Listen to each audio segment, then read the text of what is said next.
Hello, everybody, and welcome to SmashBoxxTV podcast episode 542. I'm your host, John Van Derzen, and tonight I'm joined by Dustin Mouret. Dustin, it's been a few months probably since we've had you on. Maybe since the last time Terry's been traveling. He's over in the Philippines or Thailand or wherever. How have you been doing? Doing pretty good, man. Doing pretty good. Things on the disc golf front for me have been quiet, but I've been very busy on the esports front lately. I worked the CS2 World Championships to end last year. Then, of course, had the holidays, and now we're in the beginning of 2025. So yeah, I saw that. You got to do some really exciting esports stuff. That seemed like you were pretty pumped about that.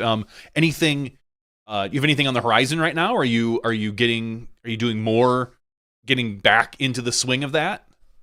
Yeah, nothing I can officially announce yet, but yes, I will be at some more Counter-Strike 2 events throughout the course of this year, working on the broadcast. So it's going to be a fun year, I think. Oh, that's awesome! I'm very, very happy for you. I know it's one of those things that you absolutely love to do, and you seem to be very well liked from what I can see. What I could see based on Twitter when you were doing it. A lot of people were reaching out saying that you were doing a great job. I know nothing. I popped in for a few seconds. I was like, "Yeah, that's Dustin. I know him." I don't know if he's doing a good or a bad job because I don't know the sport very well, but he sounds like he knows what he's talking about. So that's always a positive. That's all I can ever do is just sound like I know what I'm talking about. So as long as I got that going for me, then hey, we're cooking. Yeah, exactly. Well, we've had another week of the off season. We've got a different night tonight planned. We're going to talk about the normal disc golf stuff. We're going to do our news and things like that. And then I think at around 9 o'clock or so, or maybe just a hair after because it took us a little bit longer to get on tonight, we're going to, and Dustin, you're welcome to join if you want, we're going to go on Skip Ace and run a fantasy draft. Just a real quick let's kind of see where everybody's heat map is on players. I think I set up if you're listening right now, I set up a league out on Skip Ace, and you can go to app.skipace.com or skipace.com, and it'll bring you there. And you can go under Join League, and you'll see the 2025 Skip Ace mock draft or something. We're going to start that right about 9 o'clock, maybe just a hair after. I'll figure out what we're going to do for draft order and whatnot. Maybe we'll give Dustin the very first pick, make it an easy one. And then we'll. I wonder who I could choose. I know you can choose anyone you want. Days. You could be a homer and choose Matty O. I mean, that would be if you expect, you could go Ricky because Ricky seems right now. If we want to get into some disc golf talk, let's do it. Ricky's doing some talking right now. He was just on an Instagram live, talking about how he's refocused for the year. He's got a new tour manager. He's got an ex-girlfriend now, so he's not tied down to anybody, and his main focus is going to be on disc golf. And the big question is, though, what's he going to be throwing? Because Ricky announced today that him and Didi are making an official split.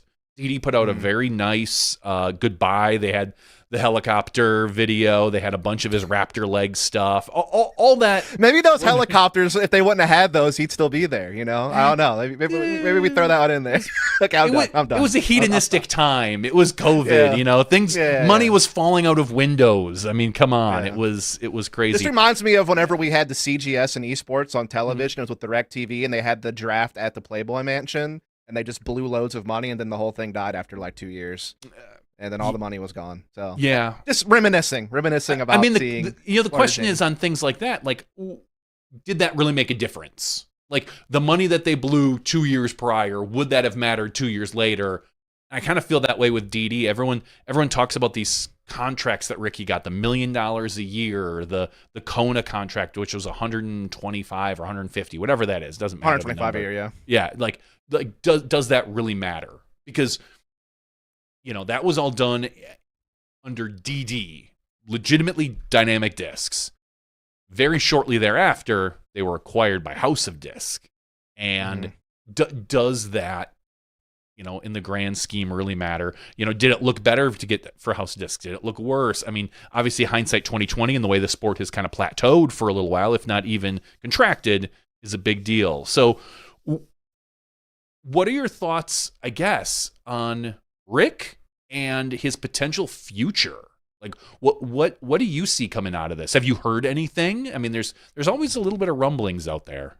Yeah, there were certainly rumors about this for a while because of kind of just different things going on in the environment lately. Obviously there was that whole situation, which I think I've already talked about in this show. We don't have to rehash it, where one of the higher ups at DD had done some type of AMA on the disc golf subreddit, and he was kind of in some capacity leaking dirty laundry. Obviously, I think he came from a disgruntled place, obviously.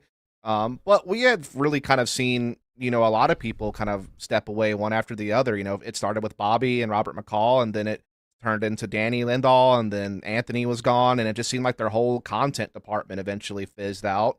And I even, not to get like too crazy, but I know at one point Matteo was even concerned about his contract with Westside because obviously Dynamic has stake in that. That turned out to, wind up being okay from what I can tell going into this season. I don't think there's any issues there. But yeah, the thing with Ricky had started because supposedly some store he's like a part owner of was like rebranding. Yep. Like they were a Dynamic Disc store and they were kind of rebranding to like a more general name.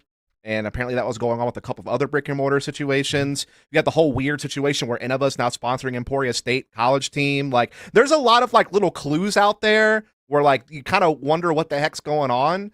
But as far as Ricky specifically, I think it was just there were a lot of rumors swirling around. But I really thought, like, if I'm Ricky and I have DD on the hook for one more year for one more guaranteed $1 million, if you can finagle that, I feel like you stick out the contract, probably.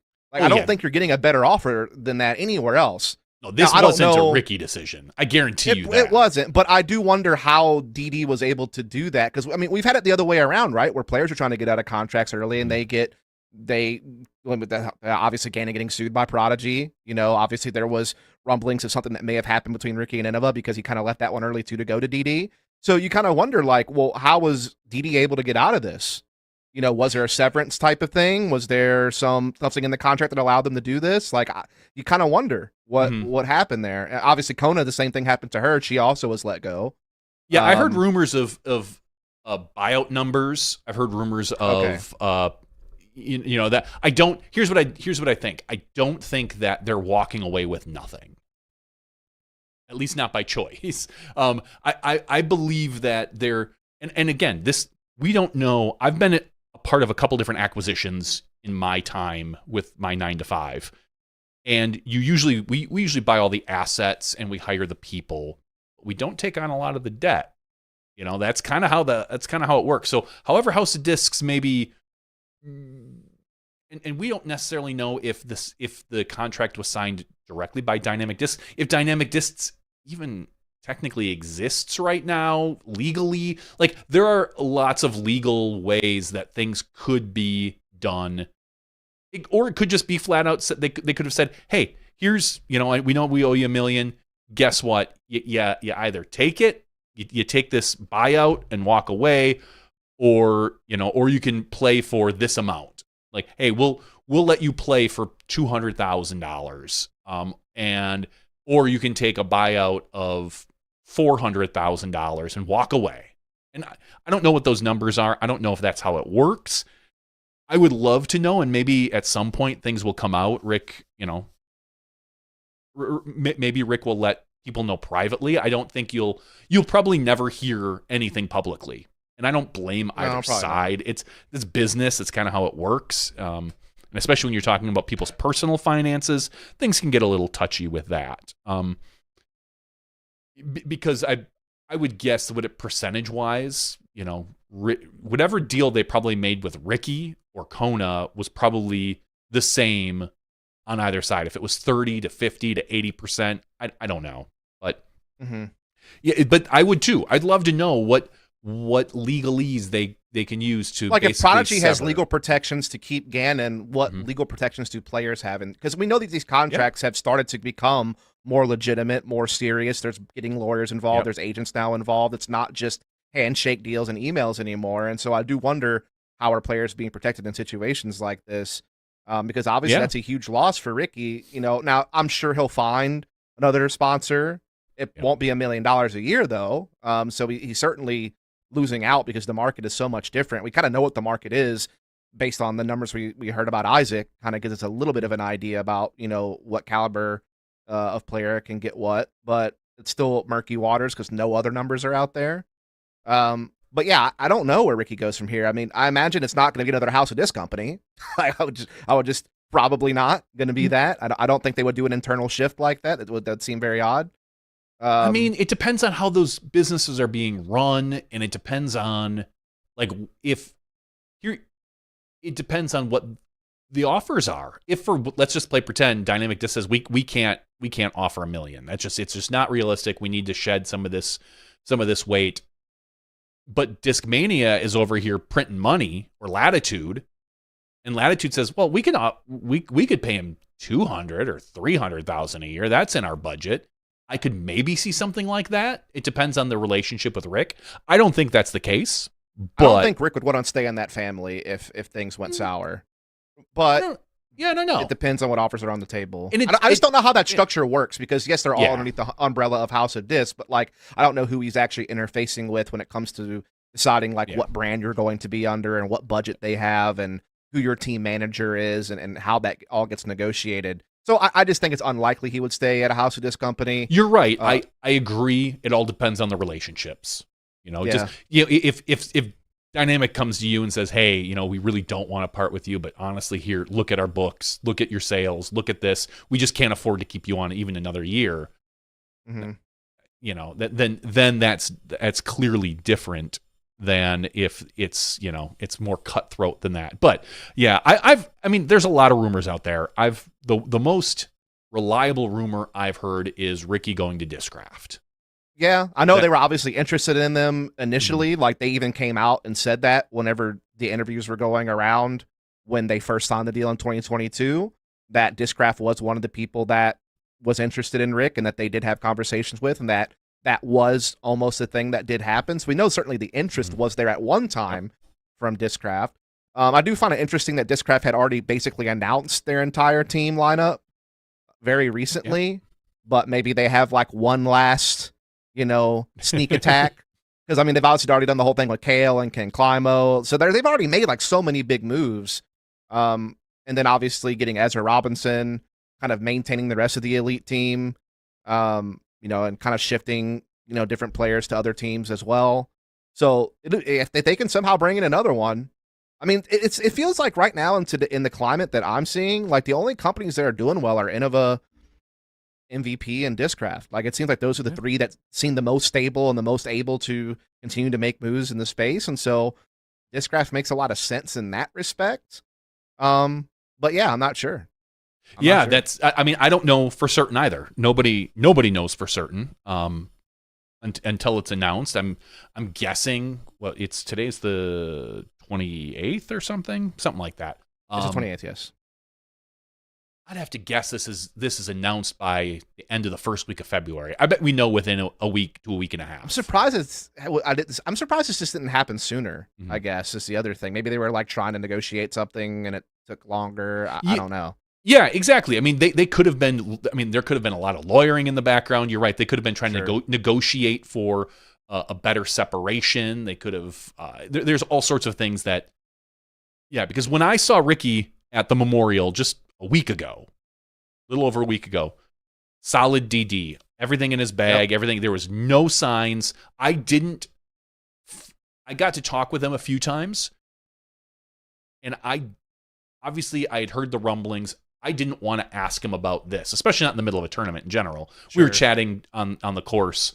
I did talk to him a little bit about his not his agent, his road manager, his roadie, his tour manager. And he said, yeah, he's really excited. He's got a new person coming in that he's excited about and this and that. But, we didn't talk anything about that. So this gives, let's just, whoever it is, whether it's Innova. The funny thing is, I don't think it's Innova because it felt like he burned a bridge leaving there to go to DD. It could be Prodigy. I don't feel like there's that bad of blood there. Even though there's not, but could Prodigy afford what he wants would be the big question there. It depends what everyone's offering. What's Ricky worth? Sure. I mean, that's a great question because here's the big thing to me: how much does he actually move plastic? He is one of the best players in the world still by far. Yeah. I think he was probably the most consistent player outside of Gannon Burr last year, off the top of my head. Like he was in the mix quite a lot. Didn't have as many wins, obviously. He wasn't like a player of the year candidate by any means. You know, that was obviously a debate basically between Gannon Burr and Isaac, and then Gannon eventually made it undeniable.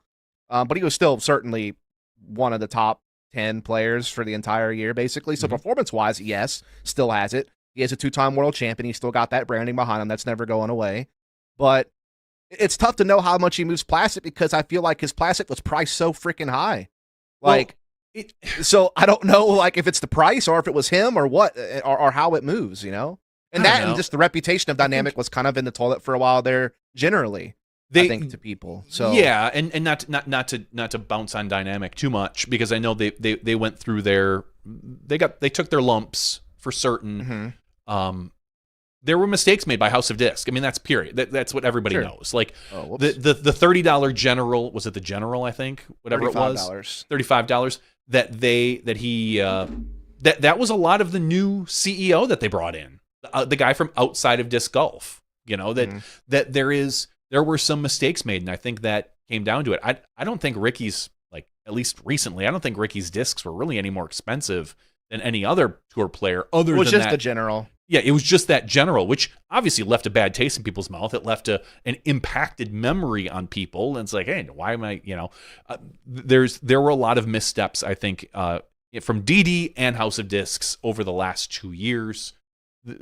We'll see what happens. I think Prodigy, I think right now is showing that any company can stumble, fall down, and get back up. Because as of right now, I feel like Prodigy is slowly building back their reputation over the last, I would say, three within to 4 the months. Southeast region where they've always been popular, people are starting to get a little bit more interested with Will Schuschik being the CEO. I think there's a lot of faith in him. I think from people who are just fans of him from this area, like the Georgia area and just the Southeast in general. And then, yeah, they've picked up some solid names, like Gavin Rathbun was a good pickup. Exactly. Hebenheimer is, a decent name as well. They still have Chantel on the FPO side. Didn't they pick up Rachel Turton, who was, a European FPO player? Yes, they did. Okay, yeah. They did announce her. And then they have, obviously Manabu and they have some representation over in different regions. So, yeah. These are all well-liked players, and I think that's where especially it starts. Gavin is loved. Chantel has a great online presence. I'm assuming I've never met her. I'm assuming she's well liked on the tour. I don't know if she pushes any plastic, but Hebenheimer is from everything that anyone on tour says is a phenomenal person.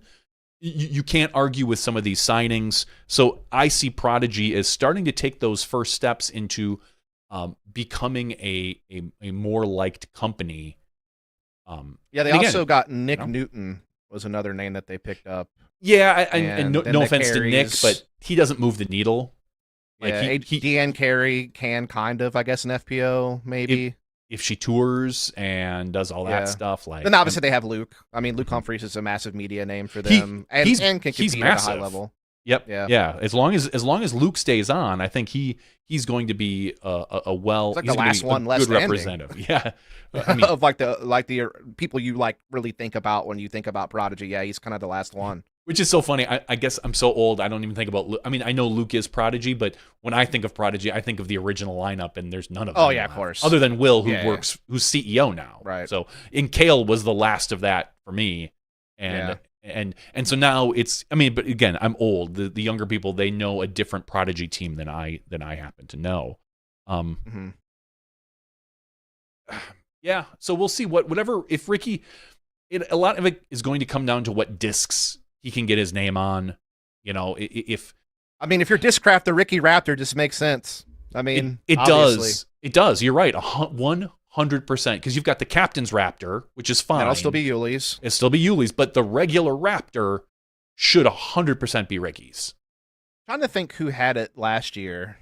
Yeah, it might have been Gossage. I think his tour series. Whoever has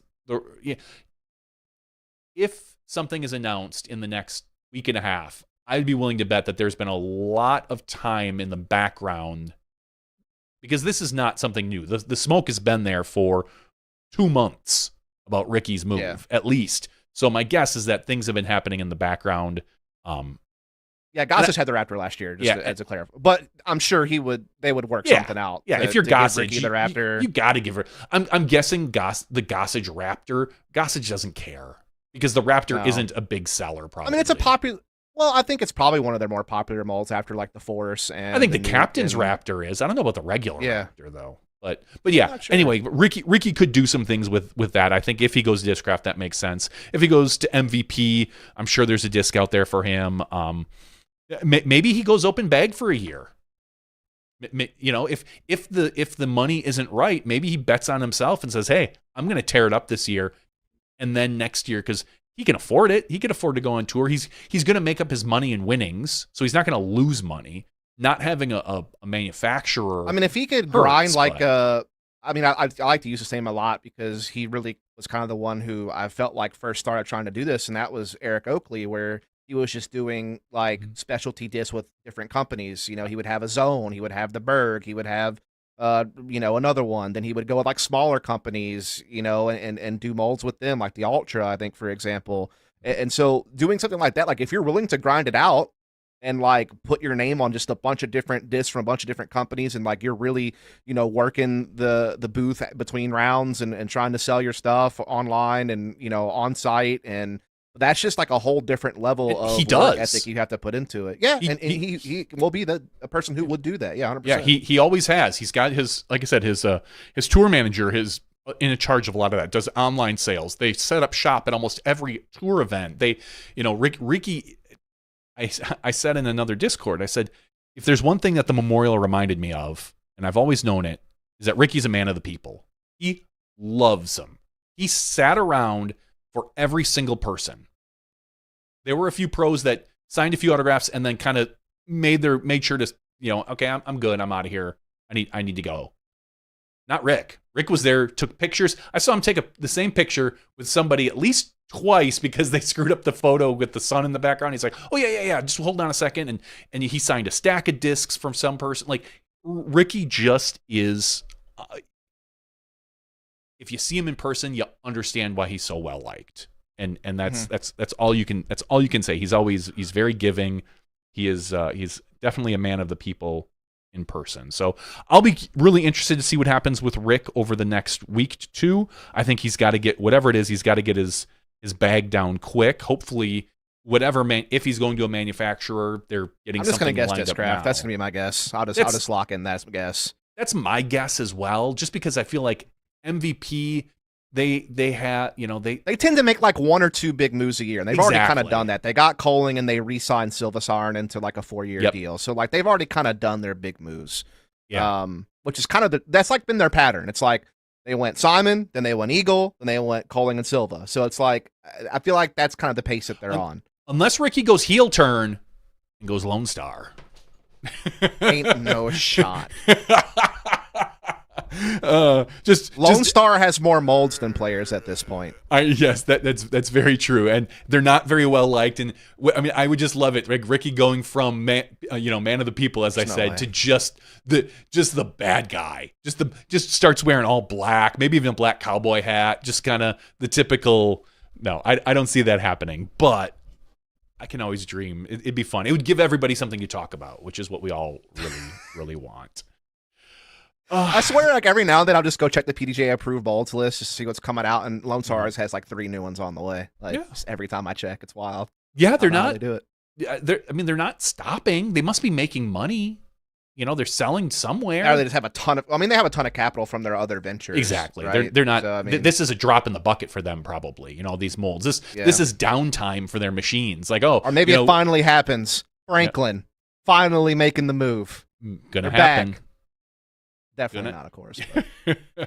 All right, what else? Obviously, as we said, same story with Kona. Kona leaving, DD, or DD leaving Kona, depending on how you want to look at it. My guess for Kona, she goes back to Innova. She didn't burn any bridges there. She took a good opportunity to to make a nice satchel of cash, and her dad works at Innova. Mr. Panis is there.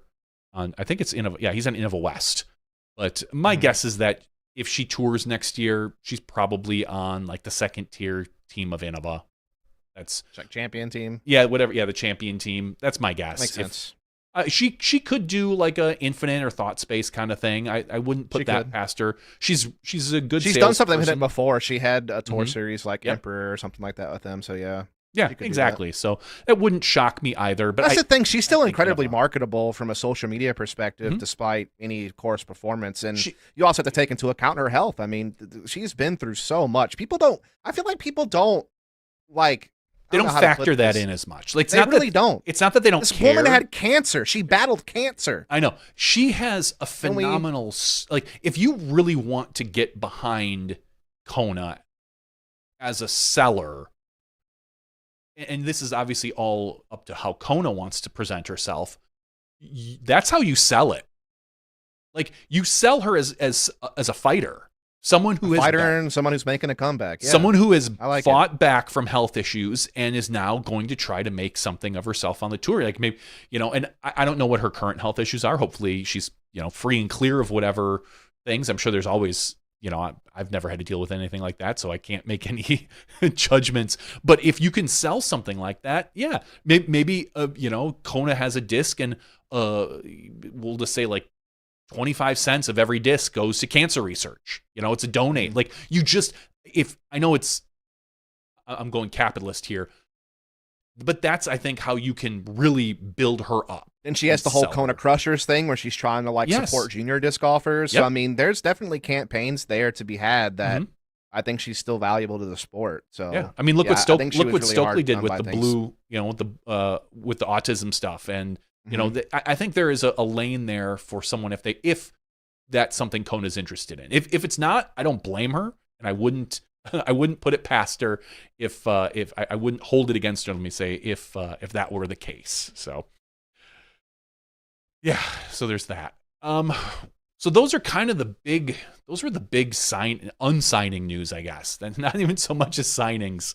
The big unsignings. So we'll probably get more big signings later.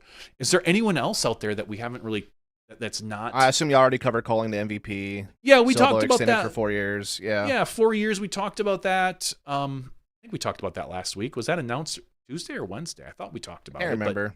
Yeah, I mean, that's good for MVP. They're going to get somebody in the media market. They're really building up another one. Yeah, a well-liked person. Roster. You've got Eagle, who has his following and is well liked. Simon, also low key. I know this is going to sound like tinfoil hat, so I'm sorry for this. That's all right. But this is the one case where I can actually say that the disc could actually make a difference for someone like Coling. He is a very forehand dominant player. Oh, yeah. MVP makes mostly flat discs, which are what you prefer for forehanding. Mm-hmm. They have an incredible mid-range lineup for forehands that most companies don't have, in my opinion.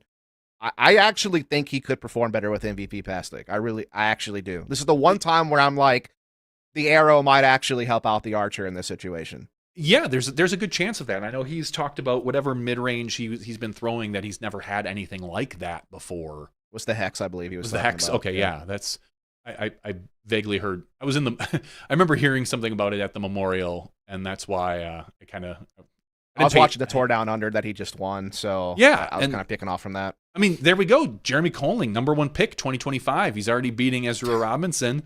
Grab him right off the top if you're for your skip base draft. But yeah, no, having Coling as a media presence makes a lot of sense. Having him sign for 4 years makes a lot of sense. He'll finish off basically his pro career there now. He's already going to be double dipping into MP40 this year and for the next few years. And he'll be, he's a well-liked personality. He's got the Jomez stuff. He's got the putting game stuff. He's got, he's going to be dipping, I know, into live a little bit this year. I think he's doing some on-course stuff. I don't know. I'm not really involved in the live stuff anymore, so that neither. It's it's all a surprise to me. Yep. So speaking of layoffs, anyway, continue on. No, mine was not a layoff. Mine was voluntary, but that's my own thing. Good for you. I wanted to focus more on other stuff, and I mean that's great. One of which was family and skip ace. Got to focus on that. Yeah, but. So Jeremy Coling to MVP, I think it's a good signing.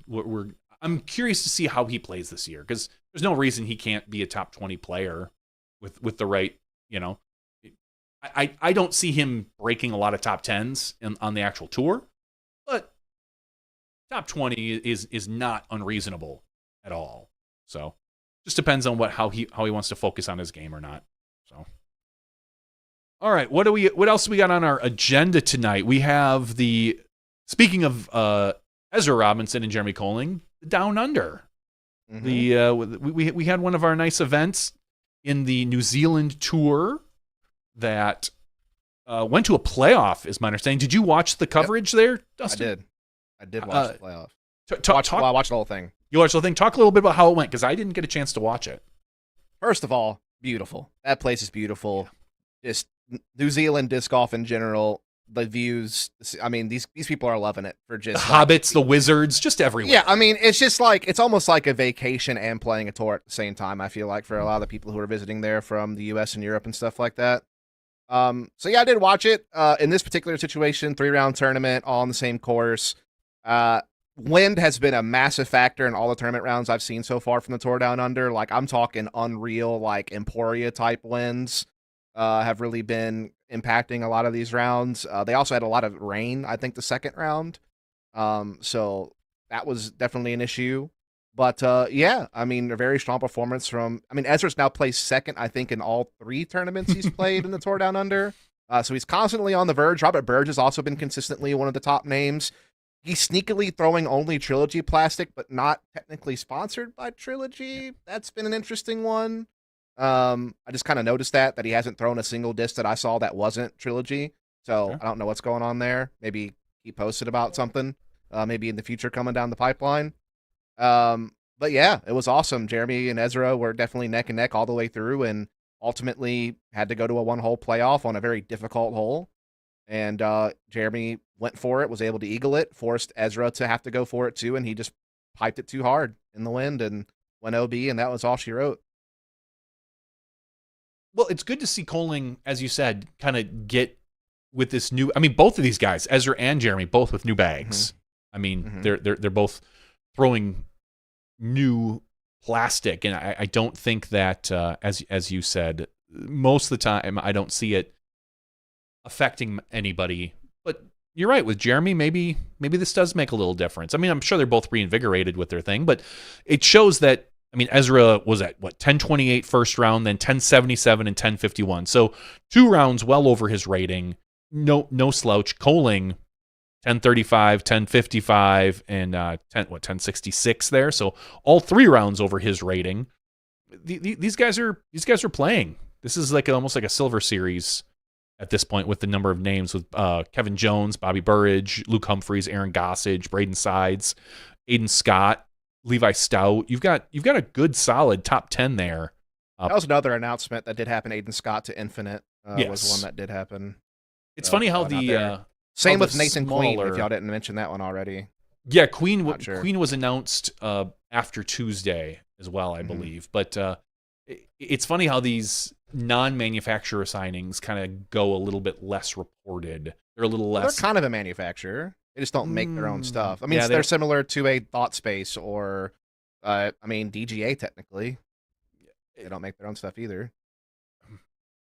I feel like they're more known for their retail side, probably. They're definitely more known for the retail side. But my understanding is that a lot of the Infinite discs are mashups of Innova Plastics discs. They are definitely made by Innova. Oh yeah, we all know they're made by Innova. There's no question. And and at least and maybe things are different now, but that was what my understanding was a lot of time was hey, it's a leopard top with a something bottom, and there's definitely some of that. For example, the Dynasty was one of the old Discmania molds. Exactly. That Innova owned. Yeah, there's definitely some of that. And there's nothing wrong with that. I'm friends with the guys at Infinite Discs, and actually I play for Infinite Discs, so yeah. See, there you go. See, I'm still upset that Alan Barker beat me at the Memorial by a place. I think I was beating him he was beating me after the first round. I was beating him after the second round, and he came back. Well, he did come back, but I more so fell off and let him get me. So I'm gonna make a concerted effort if I get to play with Alan again to. I didn't. It's funny. We never got a chance to play a round together. We just kept missing each other in the rounds. But he ended up beating me. So JVZ's making a competitive comeback. Is that what I'm hearing? Upset. That's my goal this year, is to kind of nice, dude. I'm happy for you. Get back, back in playing shape a little bit here. Nice. So just to round it out, we're looking at, like I said, Robert Burridge in third, Kevin Jones in fourth, Luke Humphreys in fifth, Aaron Gossage in sixth. Over on the FP, bad for Humphreys, dude. By the way, he took a 12. Like, he eagled a hole, took a 12, and then parred it the next day, I think. Like, what was that 12 stopped him from winning the tournament? That was, I mean, that was 7 strokes. That's 7 he finished 8. So that would he would have been 3 out. I mean, he would have been in contention. He would have definitely been in contention. Who knows what would have happened? Yeah. I watched it. It was actually unreal what happened. Describe the hole a little bit. That was hole 12, and I saw a variety of different shots. That's the thing. It's hard to describe to you because, like, the way, I mean, they were basically like the tee shot, you're just throwing over a bunch of plum trees, and they're like, it's really hard to know like what the prime landing zone was, as a viewer at least. I'm sure the players who practiced it might have had a better idea. And it was like a 900 and something foot par 5.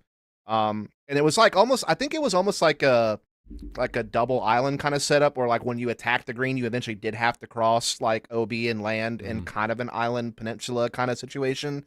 And I think what happened is off the tee, Luke throws a shot that clearly gets turned over by the headwind and goes way right. And I think he's just in a spot where he doesn't really understand what it's going to take for him to play himself back into the fairway. And so he kind of just goes for like a big hyzer to try to attack the green. Comes up short, OB again. So then he tries the same exact shot with a different disc. Same result. So that's 3 OBs now. Then eventually he kind of pitches out somewhere else.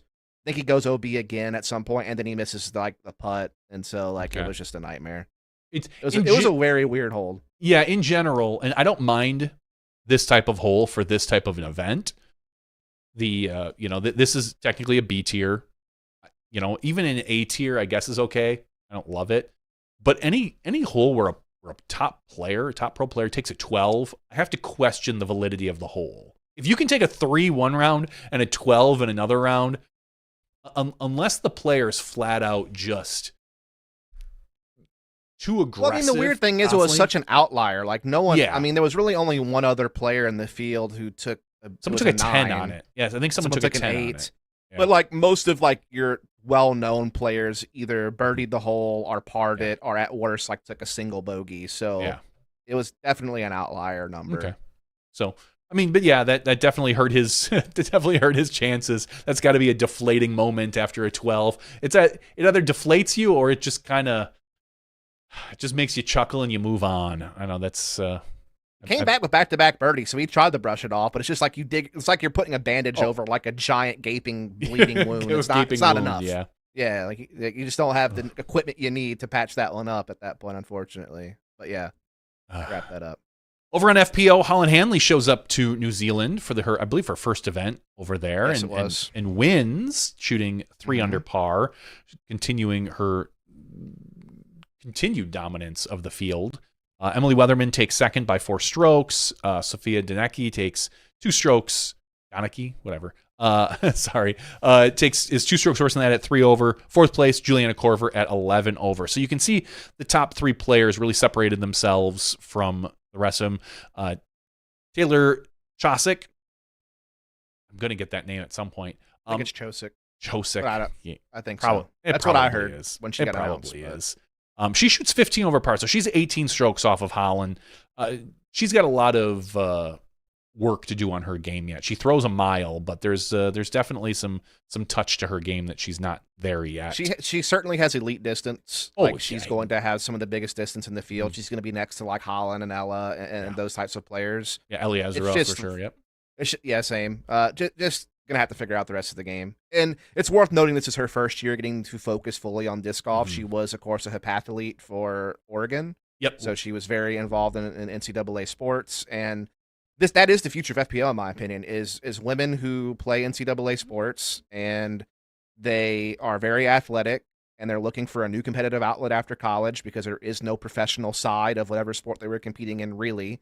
I guess now there is professional volleyball to an extent, I think court volleyball just got like a pro league. Yeah, they're working on it. I think it's kind of up and coming. But for a while, that wasn't an option, and so that's how I think that's how Holland got into disc golf, was after having a volleyball career in college, if I'm not mistaken. Yeah, she was volleyball and did powerlifting. I remember. So, so yeah, I think that you're going to continue to see more and more of that. I think going forward. It's really funny because we've heard for years people say online, like, just wait for these D1 athletes to show up and blah blah blah. I've never bought it personally. I think that you take a D1 athlete or any, even D2 athletes, and there's so much to our game that requires more than just throwing far. Sure.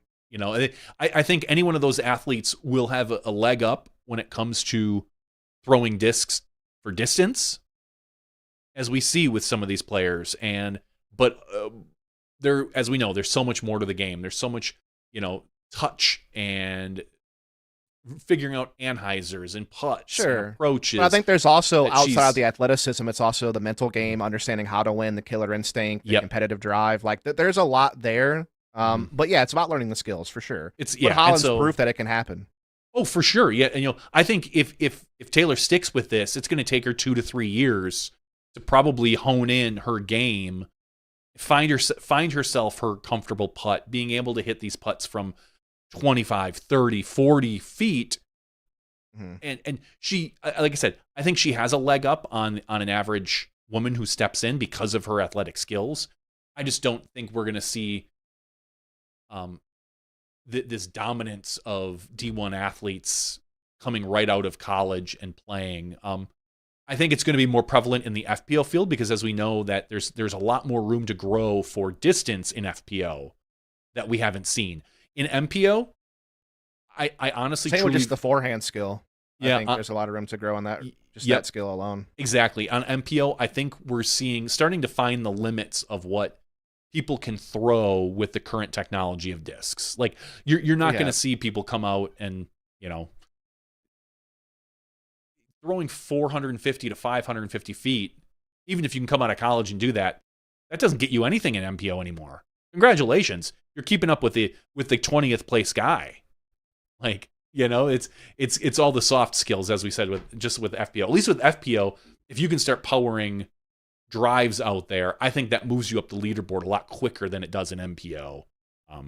So I think there's more room to grow in FPO with that. But even so, we're gonna have to see a lot more consistency out of people like Taylor and Eliezra, who can throw a mile. But Eliezra is very young, so not that Taylor's old, but she's probably 22, 21, 22, coming out of college. That would make my guess. So yeah, either way, it's good to see this New Zealand event really take off. I think they've got at least one more week in New Zealand.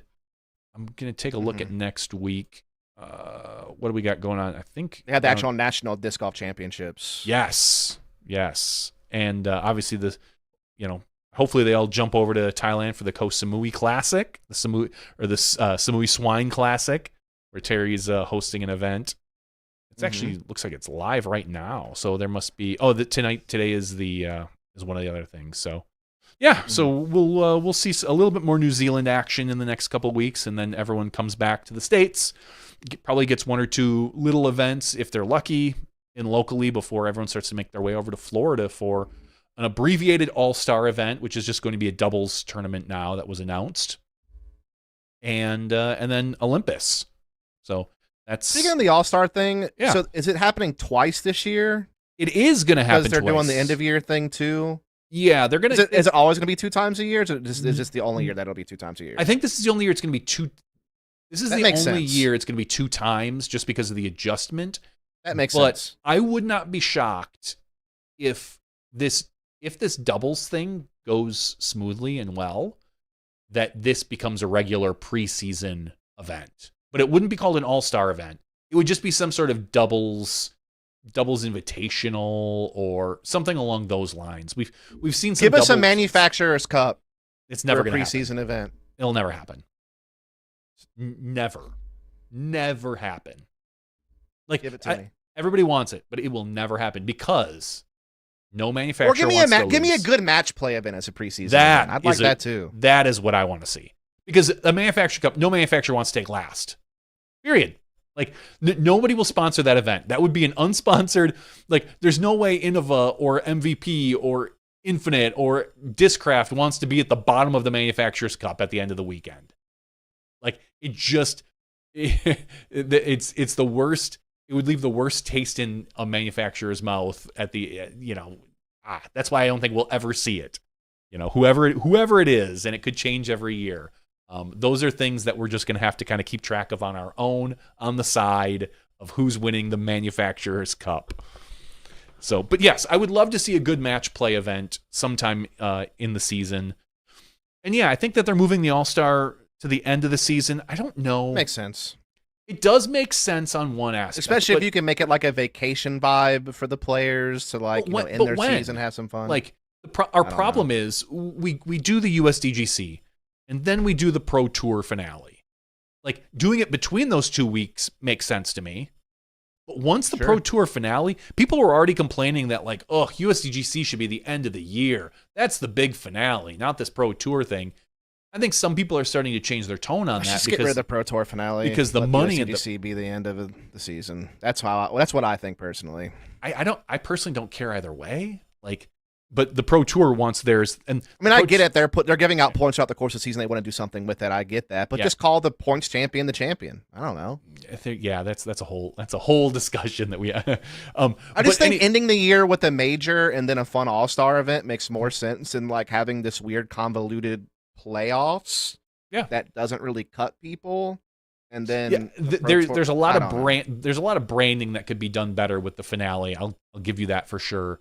I don't care personally if USDGC is last or not. It just like I didn't care if Memorial was first. I don't care who's first. I don't care who's last. None of that. I think it's cool really then on a matters. major though. I do think that's neat. That what? I do think like as a spectator, ending the year on a major makes a lot of sense. It's definitely cool. And I think the problem with having an All-Star break, I think after the last event, if they do decide to do it after the finale, I think they talked about a few weeks after the finale. Like now you're talking about all these players who have put down their discs having to come back at some point. Or do this. Do All-Stars kind of combine with the President's Cup and make that a bigger thing? Mm-hmm. That's another option, like mid-season, basically. Yeah, that's possible. I would like to see. I mean, I know some people are against it. I don't mind a mid-season All-Star event. I think if you made President's Cup more of its own thing instead of just being attached to the European Open, and then you combine that with an All-Star type scenario, that's a cool mid-season event. Well, it used to be attached to European and then USDGC. They would go back and forth. It would be every 2 years, and it would switch spots. I think it would be a much cooler and more like prestigious event if it's its own thing. I agree. I definitely agree. I don't know the logistics of being able to do that, but that's not my job. My job is to throw out ideas and yell at people why they're not doing my ideas, and have no idea why they're not realistic or not. Exactly, throwing stuff out there. But yeah, I think I wouldn't mind a mid-season All-Star break. Something. Isn't that like kind of the standard? Not really. I mean, it depends on the sport. MLB does it in the middle of the season. Yeah. Basketball does it in the middle of the season. Football, obviously, at the end of the season. After. Yeah. Hockey, I think, is in the middle of their season. I don't follow hockey. I'm not sure. Yeah, I think hockey. Yeah, I'm fairly certain hockey's in the middle of the season as well. I don't follow hockey either, but yeah, I don't mind a mid-season All-Star. Cool. These are the people who have performed best or voted for the first half of the season, and then that's it. But I think there's a lot of focus on a season-wide All-Star, which. I mean, again, if we're choosing between beginning of the year and end of the year, I'd rather end of the year. Same here. So I think this is progress. I think this is a good move. I'm okay with that. Yeah, I'm with you. I'm definitely with you there. All right, so we have not a lot of news this week. Actually, I did Brixton stuff. The Brixton picked up 2 new owners. Picked up 2 Pauls, a pair of Pauls. I wonder if are they going to get their own Paul card? The double Paul? The Paul and Paul Brixton owners? The Paul box? Paul, you could be a Paul bearer? No? A lot of things could happen there.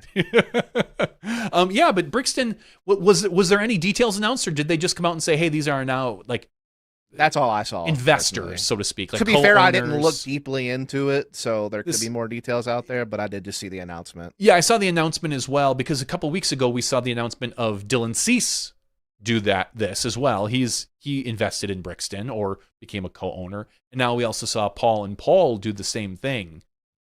So one question is, I wonder how much that is. What kind of investment is that? And it's got to be something. I mean, I'm sure Ulibarri's not hurting for cash, but like he's not at Macbeth level, and none of them are at Cease level. That's Major League Pitcher money right there, my friend. Yeah, he's up there for sure. Yeah. So I'm curious as to what that entails. But yeah, congratulations to them. I'm excited. They're doing a really good job over at Brixton. Also, shout out to the Expo. That was really cool. Yeah, we Northeast had Ben Expo. Kenny on last week for the Expo and talked about all the stuff that goes into it. I saw a bunch of social awesome media from the stuff I've seen. Yeah, the social medias looked really great. The huge lines for Simon to get the New Balance. Kenny, the USDGC pick with the 4 champions that were there. There was two New Balances. There was 2 of them. Yeah, there's 2 different. There's version 2 and version 3, and Simon's having people vote on which one they like best. To actually become the real balance. Okay, it's interesting. Crowdsourcing. I did not see that part. That's All Mhm. right. What is the balance? What type of disc is it? So the whole goal from the start for the balance, and again, this is from me listening to Simon Lazat's content, was that he wanted a disc that was somewhere between the Hex and the Pyro, because that's a pretty big leap in stability. Mm-hmm. And I guess to him, he didn't really find a disc that was much different. And I throw everything, and I'll have to say the same thing, like the Matrix and some of the other discs that are kind of in between the Hex and the Pyro don't seem that much different than a Hex when you throw them. So I see the gap there that he's trying to fill, but apparently when the first prototype balance was literally just a Pyro again. Okay. So like it didn't solve anything that he was hoping to. So I think that's what he's just trying to do with these new versions of it, is to try to find something that's, between the Hex and the Pyro, because they're dramatically different discs, and there's not really truly something that fits that gap that he likes. Okay. So yeah, I think it's actually one of those situations where it's not like he's prying a disc into the line just to get another disc out. It's like a disc that actually I think will fill a gap for people. So yeah, we'll see. I like MVP. I like them as people. I've met them. They're awesome.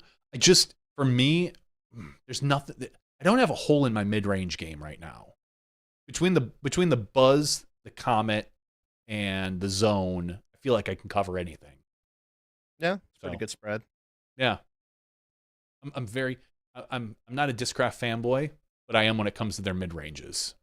Just always have been, decades. My whole mid lineup is MVP. So yeah. Is it? Okay. Yeah. I do. Putters. I've got an Envy in the backyard that I putt with a little bit. I don't mind it. It hasn't made my bag yet, but yeah. I need to get a little bit more MVP in my bag just to mess around with it, because I haven't really touched any of the drivers. I do have sitting right here.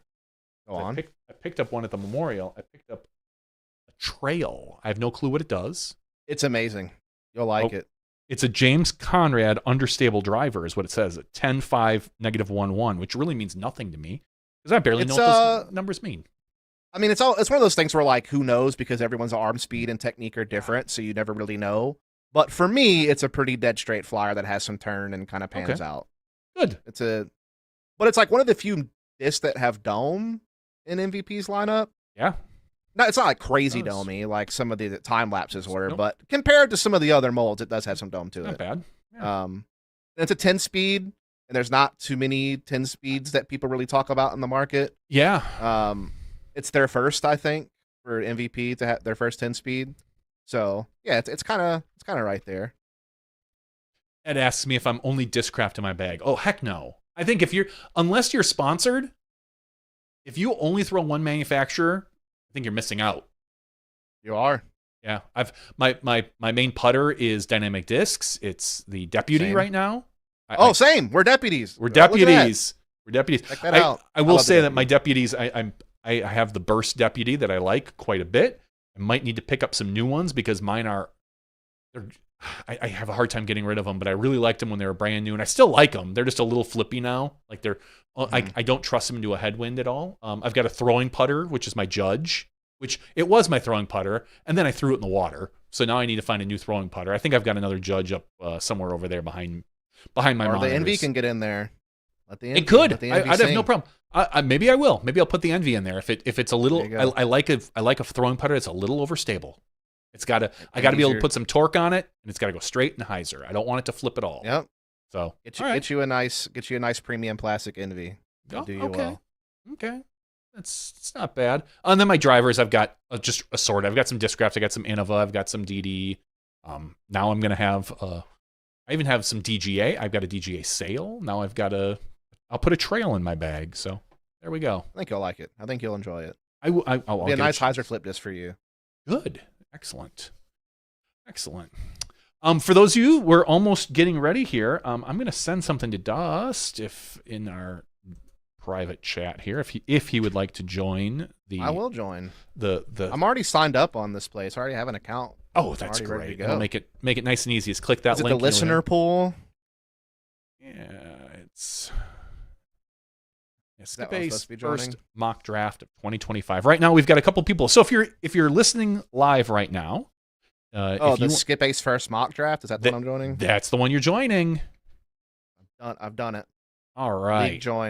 League joined. I can. Yep, there you are. I see you pop in right away. I'm going to put a link in the show in our stream right now. If anyone can join, I think up to 10 people. I've got 10 people that can join. We'll give it a few more minutes, and then we'll kind of do a live draft. We'll start to kind of get a general. It gives us a chance to talk about a few players. Explain this one to me. So, how many FPO? How many MPO? Like, how does this work? Sure. Right now, I have this set to. Let me make sure I verify my roster settings. 5 MPO starters, 2 MPO bench, 2 FPO starters, and 2 FPO bench. So that's our a little more. Do they all earn points roughly the same? MPO and FPO? Is there like a no? So the way the new scoring system this year. Oh, here we go. Give me a chance to sell it here. The new scoring system is. Let me update the scoring settings here. Set the recommended defaults. It is all based on how a player does on the course. So what they do, albatrosses, eagles, MPO and FPO are a little different. You can go into the league rules up there. I believe it's under league and rules. I just redid. I redid the menu, and you can scroll down. You can see the category scores. FPO points are valued a little bit higher because usually the sizes of the divisions are smaller, and usually we see less. So generally, you've got like a birdie is worth for MPO 6 points. An ace is only 5 points? It's 5 bonus points because you also get like it's technically also an eagle. Because it's also an eagle. So you're gonna get the bonus on the ace. Yeah, so you get the 5 bonus points. But obviously FPO tend to have less birdies. They tend to have more bogeys. So what you see is I kind of balance it out penalty. A little bit. Hate to see that. If a player decides they're just gonna not show up and you keep them started, or if they drop out in the middle, you get the DNF penalty. See, that's the one. Okay, so this is my gripe. I'll pick. Yeah, go for it. This is the one thing I used to hate about, because you just used to do the pick 6. Yeah. It's like you couldn't know if someone was going to pull out or not sometimes. I know. You don't just kill you. Yep. Each league, and this league, let me see if it's enabled right now. Well, I guess like if you have a bench person, will it like autofill it for you? We do have auto alternates. Let me see if I have them turned on. I think they're on by default. Just in case, so that way someone DNS, like one of your people auto alternate in or something? Yes, exactly. That would be nice. And that's what we have set up. Yep, auto alternates are enabled. So the way an alternate works in our system is that you get the lowest scoring person on your bench, not the highest scoring, the lowest.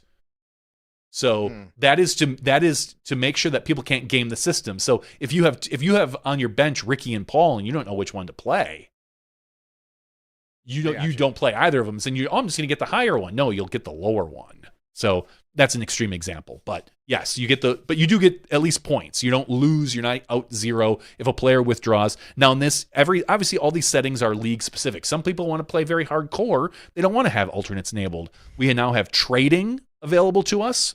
So if in your league you'd like to do some trading between your players, between your users, We can do waiver priorities. We can do the waiver priority. I'm going to change it from none to free agent budget in case we just want to.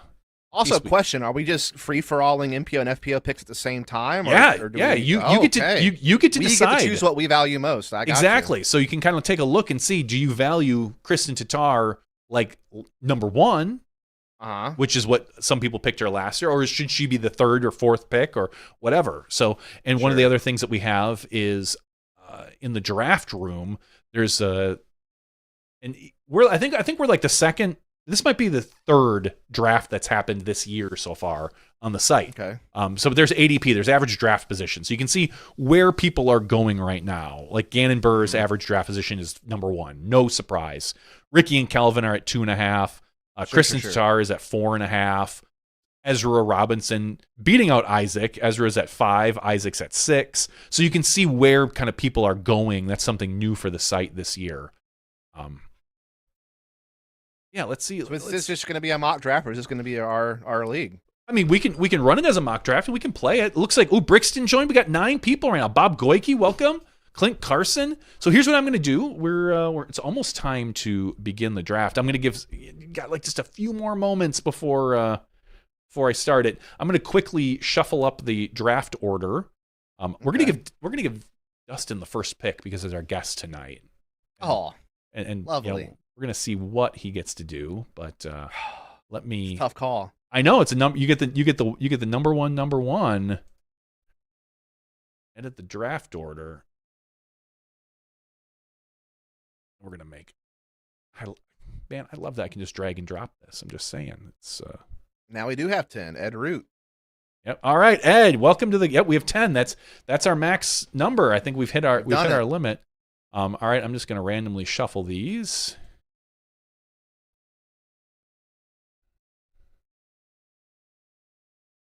Yeah, you're guaranteed the top 10 finish, Doc. You've nailed it. There you go, Doc. That's what I like about looking at PDGA results. Sometimes, like, hey, just don't look too deep into it. I came second place at this one tournament. Don't look too deep into how many people were there. I took second place. Doesn't matter. That's right. Podium finish. Don't worry about who else was there. All right, draft order is saved. I shuffled up the draft. Let's look at the draft room now. You might need to hit a refresh to see where everybody is. Going in order is going to be Dustin, then Ray, Big Dan, Brixton, Ed Root, Tim, Doc Zen, Bob Goyke, Clint Carson. And I put myself at the end. Put myself at 10. That means you get the double. You double up. I do. I get to go. I get snake draft. You're going to go 10 and 11. One of the features I think I want to do sometime in the future is I want to be able to do some sort of auction draft. I love auction drafts, but that's a whole nother level of complexity that to be honest, I haven't even really tried to. Sweet.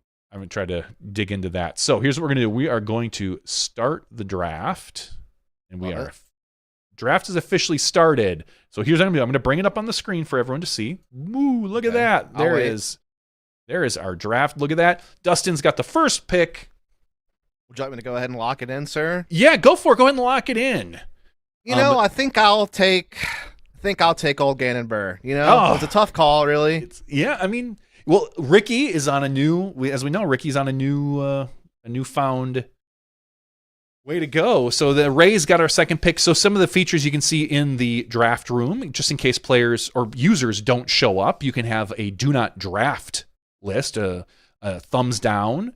What that does is that'll make sure that you don't get that player. If someone doesn't pick, we can force an auto pick on that player, that user. So for instance, Ray is up right now. If Ray decided he wasn't going to show up for the draft after so much time, we can, as a commissioner, you can see I can auto pick the current member. It will auto pick whoever is next in his list, in his favorites list. Otherwise, it uses the PDGA rating as the next available, which is great, except you've got people like Joe Revere sneaking in there. Okay. He's down here on like the 15th or 16th highest rated player, and he doesn't tour. So that's somebody that I would go in and thumbs down. Not that I don't like you. Is this only based on tour events? This will only be based on the tour events. This will be tours and majors. So this will be Elite Series and majors only. We will not be doing anything other than that. So who did Ray pick? Ray went with We can look at his recent move. He went with Kristen Tatar. So Ray jumped for FPO immediately, and now we've got Big Dan picked Owen Scoggins. He went FPO as well. So you get 2 FPO starters, right? You get 2 starters and 2 bench. Got it. Yep. Brixton is up. Brixton is 4th on the draft. I like the pick of Owen. It's a good pick. I agree. I think it's honestly a coin flip, I feel like, between Owen and Holland Hanley this year. As to who's going to perform better. Owen had those injury issues last year with her elbow, but hopefully she's getting over them with a little bit of rest and relaxation. We can see she's definitely what happens. Super consistent. So she is. She's just pinpoint. She's so good. Other features, we can have sound enabled.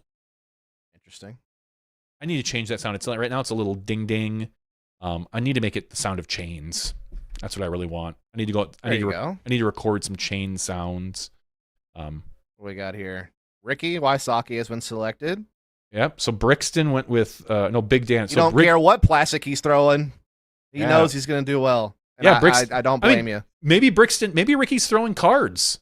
Who knows? He's going to change into a card thrower. If you're listening on the podcast, you can and you're not interested in this, so if you want to hear us talk about players, that's great. If you're not interested, you can probably end the podcast now. This will all go out with our normal podcast so that people can kind of keep an eye on. This is more of a sales pitch for Skip Ace. I'm not going to lie. But we also get to talk about the players a little bit. We do. We get to chat about. So, I mean, and kind of, it's a good general idea to figure out where players are going to go, and so far no picks have leapt off the page and been like, oh my god, this is a crazy pick. Like the order seems pretty reasonable right now. Yeah, right now, really, if you're looking at the average draft position, Chris Dickerson at 13 is really kind of the outlier based on his rating.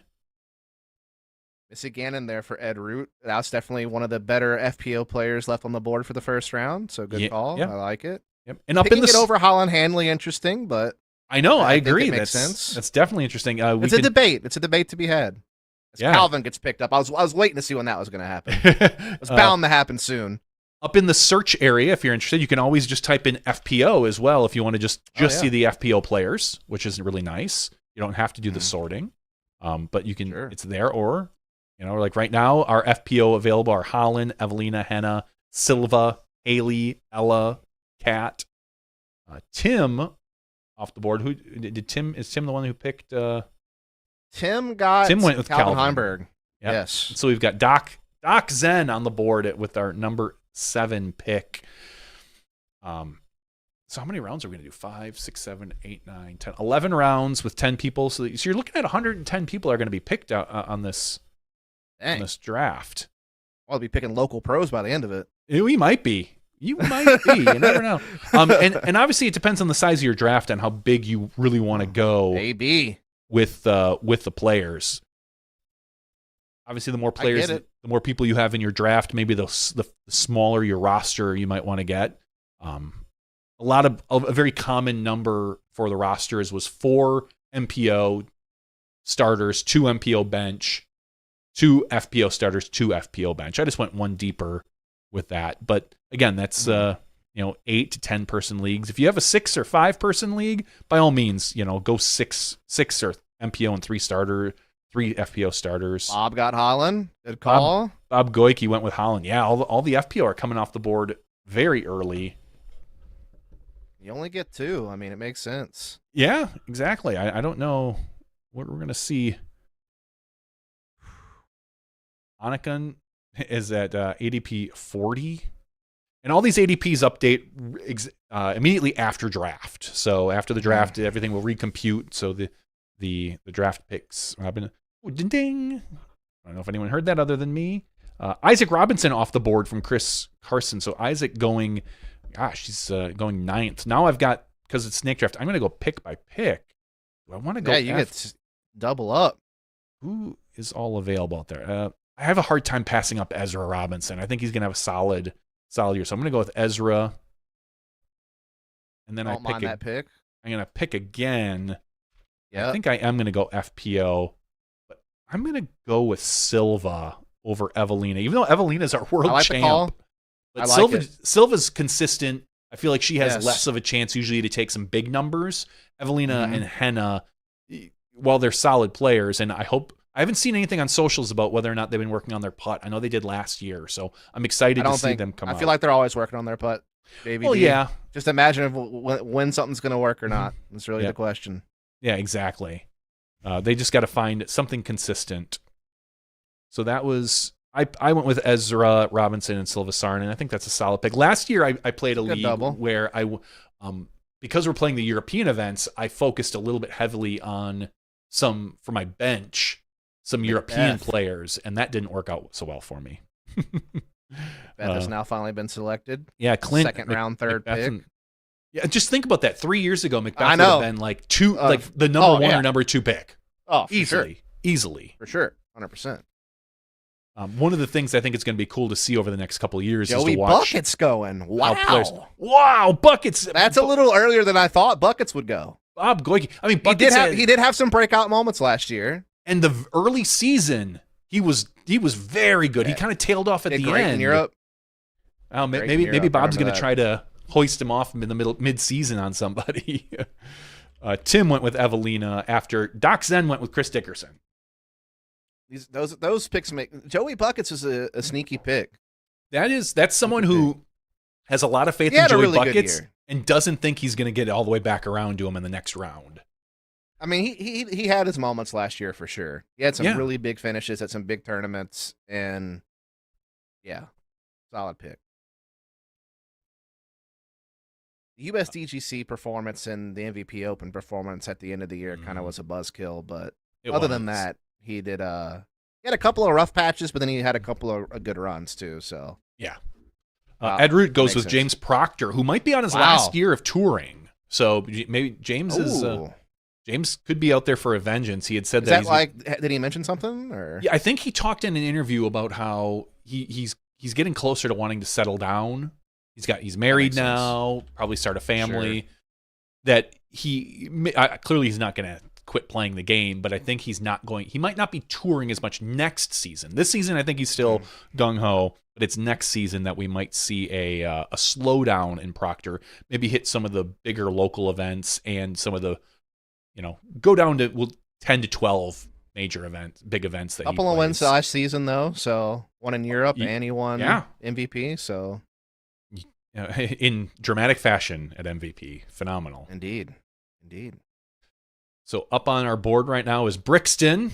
Brixton digging through their cards, figuring out, looking at stats. Is this actually the owner of Brixton or something? I don't know. That would be pretty cool. I don't know. I know Brixton Cards joins us on our board quite a bit. I don't know actually who's behind the chat in Brixton. Doc Zen asks, what do the symbols beside the names mean? I believe he's talking about the star and the thumbs down. The thumbs down is the do not pick list, and the star puts them in your favorites. So you can organize your favorites. So if I pick, my favorites is Ezra and Kyle, you'll see them in the upper right-hand corner. That's who will auto-pick for me next. So if you really want to just set your list in there, you can do that. And then you can also just grab and shift them. The goose is loose. He's gone. And then I'm going to remove him Picked from my earlier favorites. than I expected. Gossage? He's such a solid player, but he will have the occasional blow-up event. But he's generally a top 10 player, so it's hard to argue with getting him in, in our second round. But at the end of the second round, too. Yeah. The big question will be someone like Cole Redallen, who's coming off of an injury, Corey Ellis, who kind of didn't perform very well last year after coming off the major win a year and a half ago. Mm-hmm. Eagle off the board. Ray went with Eagle. I think that's a good pick. That could be really sneaky depending on how Eagle plays. I'm faced with an interesting situation now. Yeah. Because I'm double picking here. Do I just go ahead and double pick my FPO starters for the season? You could. That's that's on my mind. But then it's also like, who's available? Looking at the FPO, you've got Henna still available, Haley King, Ella Hansen, Kat Murch. Kat Murch, who was Is solid Haley King last year. full-time touring this year even? I don't even know.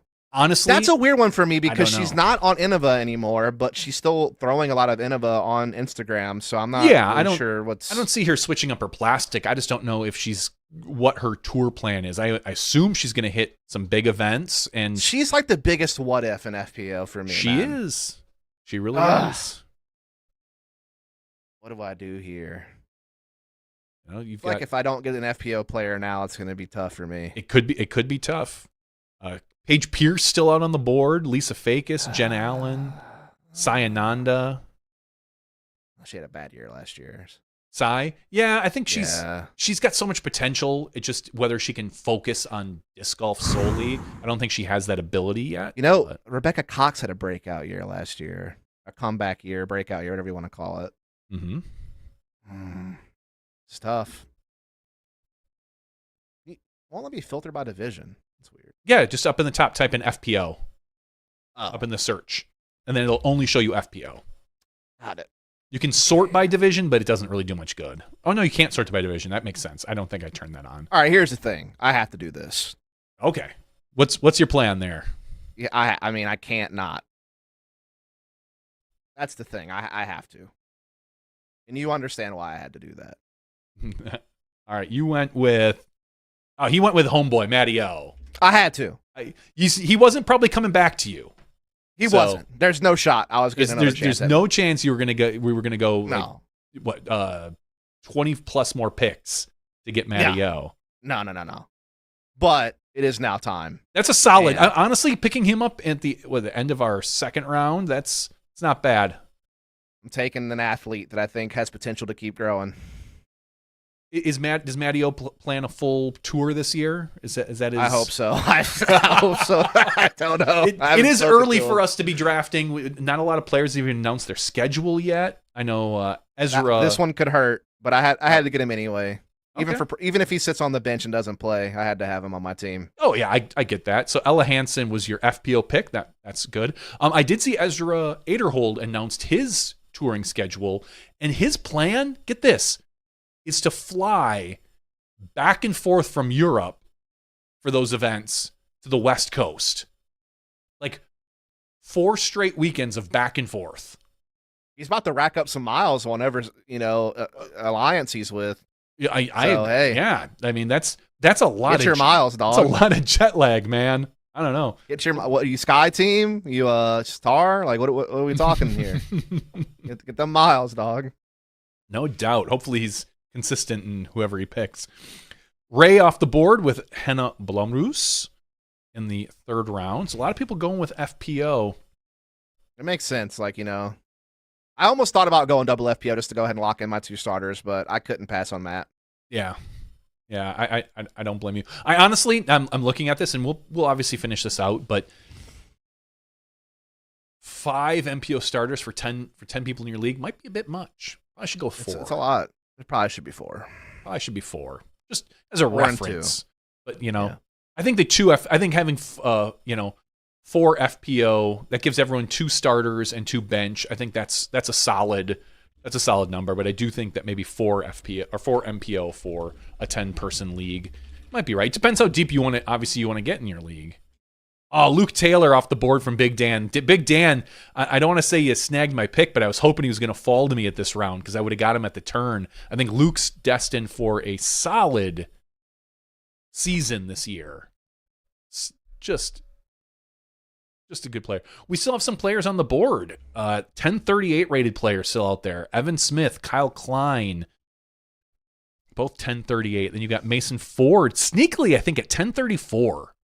Just not a guy, I would have picked him at more like a 1028 kind of guy, just based on, you don't hear a lot about him in his finishes, but just a 1034 is, anyone above 1030 is is kind of a stud out there. Mm-hmm. You have to be these days. Brixton went with Adam Hammis. Adam Hammis off the board. Okay. Never mind. I'm not gonna say anything. I'm gonna wait. Yeah, don't give away any. I'm gonna wait and see if this person falls further down. Doc's tell me not to give away his next picks. LOL. I ain't giving away no more picks.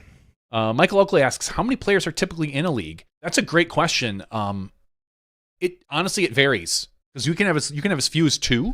You can have as many as 20. I think 20 is the limit. Is that Big Mike from Pensacola? I don't know, Mike Osley? I think so. I think that's my man, Big Mike. If it is, let me know. Make sure I think that's Big Mike's last name. Yeah. But Mike, it's really bad if I'm wrong. Yeah, it's really up to each individual commissioner how many they want in our league. I think last year I was in a league of 10 and a league of 8. I know traditional fantasy football is usually 10 to 12, but there's a lot more players to pick from versus here where, really I would say there's a good solid 70 MPO players and 20 FPO players. I'm his new favorite host. What is this about? Oh, I mean, you've taken over Terry. He's not here. Tim's fanboy picking, he says. I'm a top 2 host tonight. So yes, you are. That's what matters. Finally, someone did it. Bob picked Kyle Klein. Y'all can't be sleeping on Kyle Klein out there, y'all. Y'all let that man slip way too far down the list, in my opinion. Again, I was hoping he would fall to me as well. I know you were near. You were nearly about to do it. I was drooling for that one. I was like, let me get Kyle on this one. So Clint Carson picked Austin Turner. Austin Turner, sneaky pick. He's now sponsored by Discraft again. Well, again, that's at Steve. Yep. Yeah, I was there when he won his Am World Championship. Yes, sir. It is Big Mike. What's up, dude? Yeah, we should do a skip-based league, man. Yeah, get something going. Everybody should set a local one up. And the nice thing is that you can set a league and set it in the settings. Do a Flight Factory league or something, man. I'll join it. And anybody can join it, which is awesome. It shows up in the list. All right, I'm going to go with. This is tough. Look at all those double pick. What do you have so far? Is there a way to just look at a certain person's Yeah, under where it says your team, you can hit switch, and it'll show you. Oh. You can pick any team to see where other people's team. So you already got Ezra Robinson and Silva Saarinen. Yep. So okay. I think I'm going to go with Evan Smith. He's the highest rated player on the board. Going chalk there. And I'm going to grab my other FPO. Good call. I like that. My other FPO, I know this might be a little bit of a. I could probably let her slip, but I'm not going to. I'm going Katrina Allen. Ooh. Had a comeback. I think she's going to come back. As much as Emily, I think is maybe a slightly better pick, Emily Weatherman.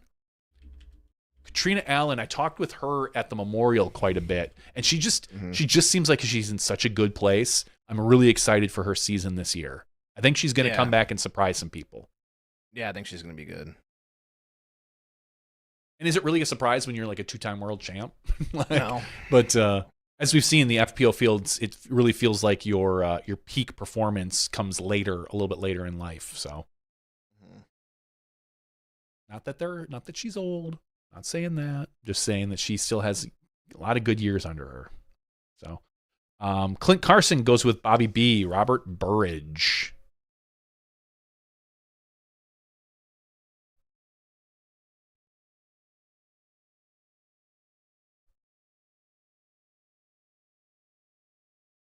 So I'm actually kind of confused about something on mine. Sure. What's up? So I know it says I had the 40th and 41st pick, which makes sense. But it also, for some reason, shows that I had the 21st pick, which I definitely didn't. You had the 20th and 21st, right? Did I? Yeah, because you had the back-to-back. It's not showing my number 21. It's showing my number 21 is. Maybe it just does it in numerical order, not the order where you pick the player at. Because it put Ella Hansen as my number 60. Oh, yeah. Okay, I get it. Yeah, because it put her as Silva's my number 51 because she's my first FPO starter. That's fine. It makes sense now. I see why. Yeah. Off the board, a good one. Doc Zen with Allie Smith, Bob Goike, Gavin Rathbun. Nice pick. Gavin Rathbun's a great pick. Yep. And Tim going with Anniken Sten. Good pick. By the way, if y'all have any questions in chat, folks, while we're talking through this draft, feel free to let us know if there's something that you want to hear about. We're good. Yeah, you can see some of the settings in here. There's you can edit your name and things like that. There's a join code. You can't join this league, so it doesn't matter. I'll show it. The UTJD is this one. It's a 4-digit one. Or there's a link you can send people. This Czech Public League will make it available so anyone that goes to join league can see your league and join in. This is where you would edit your roster settings. Rosters are locked once the draft starts. Clearly, you can't change your roster after people have picked. There is an injured reserve position, which we don't implement in this league, but you could. And the way that works is if you put somebody on injured reserve, they are locked there for 3 full weeks, not events, weeks.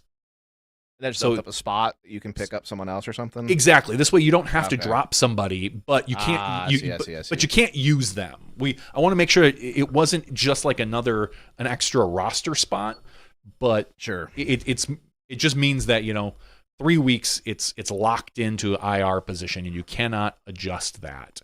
Gavin Babcock pick, I like it. Gavin was a slept-on player, I think. Haley King's a risky pick from Brixton. Yeah, he finished top 20, Gavin, in he was 3 of the majors? He was a solid player. He is. Solid player. Yeah. Rebecca, no, Big Dan! No! Oh my God, that's tough. That one hurts. Ray goes with Cole Redallen, and Big Dan went with Rebecca Cox. Rebecca, who performed so well last year, she was always there in like the top 7 or 8. It felt like we were always seeing her on a little bit on coverage. That one hurts a lot. Yeah, I was definitely looking to get on that one. We are going into round 5. Dustin's got back-to-back picks. Yeah, I'm looking here. Who do I like? We can look at Dustin's team so far. He's got Gannon Burr and Matty O, as well as Ella Hansen. So he's looking to make his 4th and 5th pick. All right. Here we go. If you're listening to this still, thank you very much. If you have ideas or suggestions for Skip Ace, by all means, please send them to me. I'm always open for them. I don't know if they'll get implemented this year, but I now have a whole year where I can make changes behind the scenes. Dustin goes with Valerie Mondahano for the 4th round, end of the 4th round pick, going into the 5th round right now. Mm-hmm. So that means Dust has his 2 one more pick. Yep, his 2 FPO starters locked in. Locked in. What is left?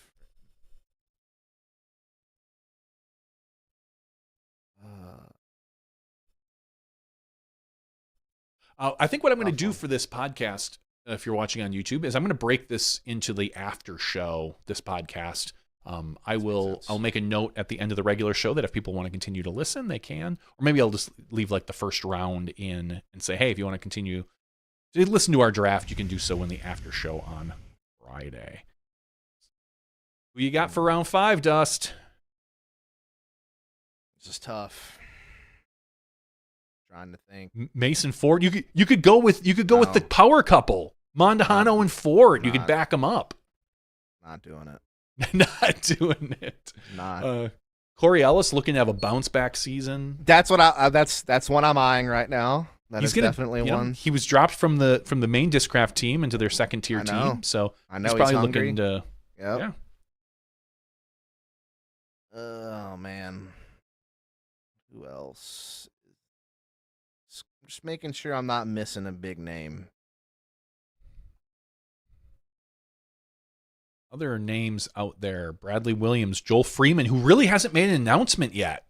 He has not. I thought he would just be Infinix. I know he was doing stuff with them already. That's my guess, but I don't know. It feels like I don't know what Infinite's doing for sponsorship. It seems like maybe it's a lot of sales based, and I don't know if Joel Freeman pushes a lot of plastic, but we'll see. No, he definitely probably doesn't. Una Heinonen looking. You can also click on the player's PDGA number. It'll bring you to the PDGA page. Thank you, PDGA. And you can maybe see what their upcoming events are. Like Una Heinonen is playing in the Waco Open in Austin, Music City, and KC Wide Open. So he's missing the first event, but he'll be there for the next 4. Locked in my pick. And you went with Corey Ellis. Congratulations.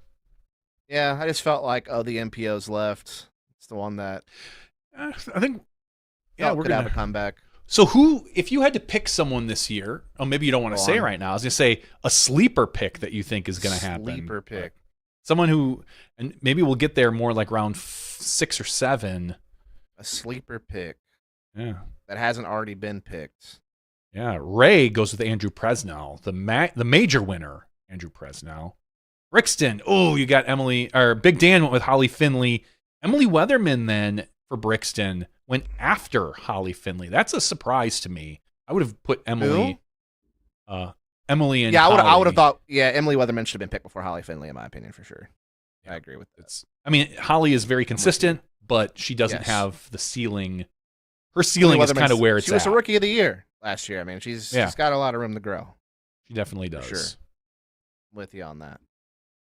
As you can see in the scoring settings, we've got you can set your recommended defaults. If you're playing, and you can do this, you can play a redraft league for free, which means every week you pick, every player in your league picks 4 players or whatever you set it to, and it's based on a salary cap. So people can have the same player. So you and I can both pick Gannon Burr, and then you kind of have to pick further down the board with the salary Brody cap. Smith is Doc's sleeper pick. I don't know about that. I don't even think he's fully touring. Good luck with that one. Even if he turned his performance around, I don't think he's playing a lot of events, so that's not a lot of points opportunities. But if you do a free league, you can play with birdies, pars, and bogey scoring. The paid leagues give you access to all the other scoring categories like bogeys, double bogeys, triple, quadruple, aces. You get bonuses for bogey-free rounds. You get bonuses for hot rounds. Better than par stacking, which means if you have, for every back-to-back birdie, they get an additional point. So if your player racks up 5 or 6 in a row, you'll get 6 additional points out of that. But also that also goes for worse than par stacking. And I've got that set for MPO at -2 because our sport does not have nearly as many bogeys as we do birdies. So if you do back-to-back bogeys, you should be penalized more, I feel. And so we've got worse than par stacking. You've got a better than round rating bonus. So if your player shoots better than their round rating, you get a 10-point bonus. Round over round improvement, which if your player shoots better round 2 than round 1, you'll get a 5-point bonus for that. A rare birdie bonus and a rare bogey bonus. Actually, the rare bogey isn't necessarily a bonus. It's more of a penalty. But the rare birdie bonus is a 10% birdie bogey, and I should probably put that in there. So if your player birdies a hole that less than 10% of the field birdies, then you get that bonus, and the same with the bogey. There's a first place bonus if your team takes first place, and the obviously DNF penalty. Now it is my turn to pick. I heard the ding ding. I do get the double pick. We saw off the board Jeremy Coling, Andrew Marwood. That's a sneaky one. Bradley Williams, Casey White. Casey was going to be my grab, so we'll see how that works. I am going to go with Mason Ford. Okay. And I am curious because I don't know if he plans on coming over here. But Mari Vielman, he does not have any upcoming events, so I don't think he's registered for the first part of the season, which means I will not be picking him. Yeah, I got you. Again, you can head right out to the PDGA site and see what's going on. I think Lauri Lettinen said he was going to be more local this year, so he would not be. But you know what? Kale is apparently committed to trying to play more this year. He is. He's going to kind of bounce back and forth. You can see, we can look at what his upcoming events are. He's got Prodigy, or he's got Olympus, Waco, Austin, KC Wide Open, and then he's going to skip a few, I think, during some of the Masters events. But Kale is such a solid pick. I would not be sad to have him on my team. So you know what? That's a good point. I'm going to go with Kale. Okay. Nice. I'll keep him. I'll have to fill him in later in the season when he does some of his Masters events. But early in the season, he's definitely a top 20 player. And at this point, So I did have a question come in from the chat. Yeah, what was the question from the chat? The question was, did I have any plans to do any commentating this year? And I'll answer this both ways. So for esports, yes. I already have some gigs lined up in the Counter-Strike 2 world. So if you're do any esports viewing or you know anything about Counter-Strike 2, I will be definitely on the circuit this year doing a few events. Not sure how many just yet, but I know I have at least one already signed and delivered. And I'm in talks about a couple of more. So definitely we'll be doing more esports stuff this year. As far as disc golf commentary goes, well, there's only one show in town for disc golf commentary, and that's the Disc Golf Pro Tour and DGN. Because most of the post-produced coverage stuff, obviously Joe Mess has their crew all figured out. It seems like the Go Throw rebranding that GK Pro has done. Obviously, Luke Humphreys kind of spearheads that. And he kind of has a regular set of people that kind of rotate in to help them. And a lot of that stuff is done together on site. And obviously, any commentary I would do would either be done remotely. Like, that's what I did when I did, most people, I don't know if people knew this, but I did, chase card coverage for Gatekeeper Media post-produced back in like 2022. And I had to do that remotely with Nathan Queen with dodgy internet. And it was kind of a nightmare logistically. So realistically, the only way that I would be able to do commentary is if the Disc Golf Pro Tour invited me back to either do live commentary or do like if they wind up doing the show again that they used to do. I forget what it's called now, actually. Like the pre-game show and post-game show thing. Yeah. They eventually just had their commentators do it in the end, which was a smart business move, honestly. It made more sense. But you could be doing, I think maybe the question, you could be doing something with some local events, depending on if someone's covering like a I have occasionally done some local stuff. Yeah, like I know we had the City Mobile Championships. This is actually, I'll plug this out there if you don't mind. So the City Mobile Championships will be taking place between the Supreme Flight Open out in Florida at Olympus and before the Texas Swing. And it is a USDGC qualifier. It is a throw pink qualifier. So if you're a touring pro and you want to swing through and play at A tier, that's going to have some good added cash and potentially qualify you for USDGC or throw pink. That is an event that we're having, and that is probably an event I will commentate because it is like my hometown event, and I've usually commentated that event, so that'll definitely happen. I know Ace Run Productions occasionally does some events in the Southeast, and I've done some post-produced commentary for them in the past for like Big Rip, which is like a really huge tournament in Mississippi, and a few other things. So that is a possibility.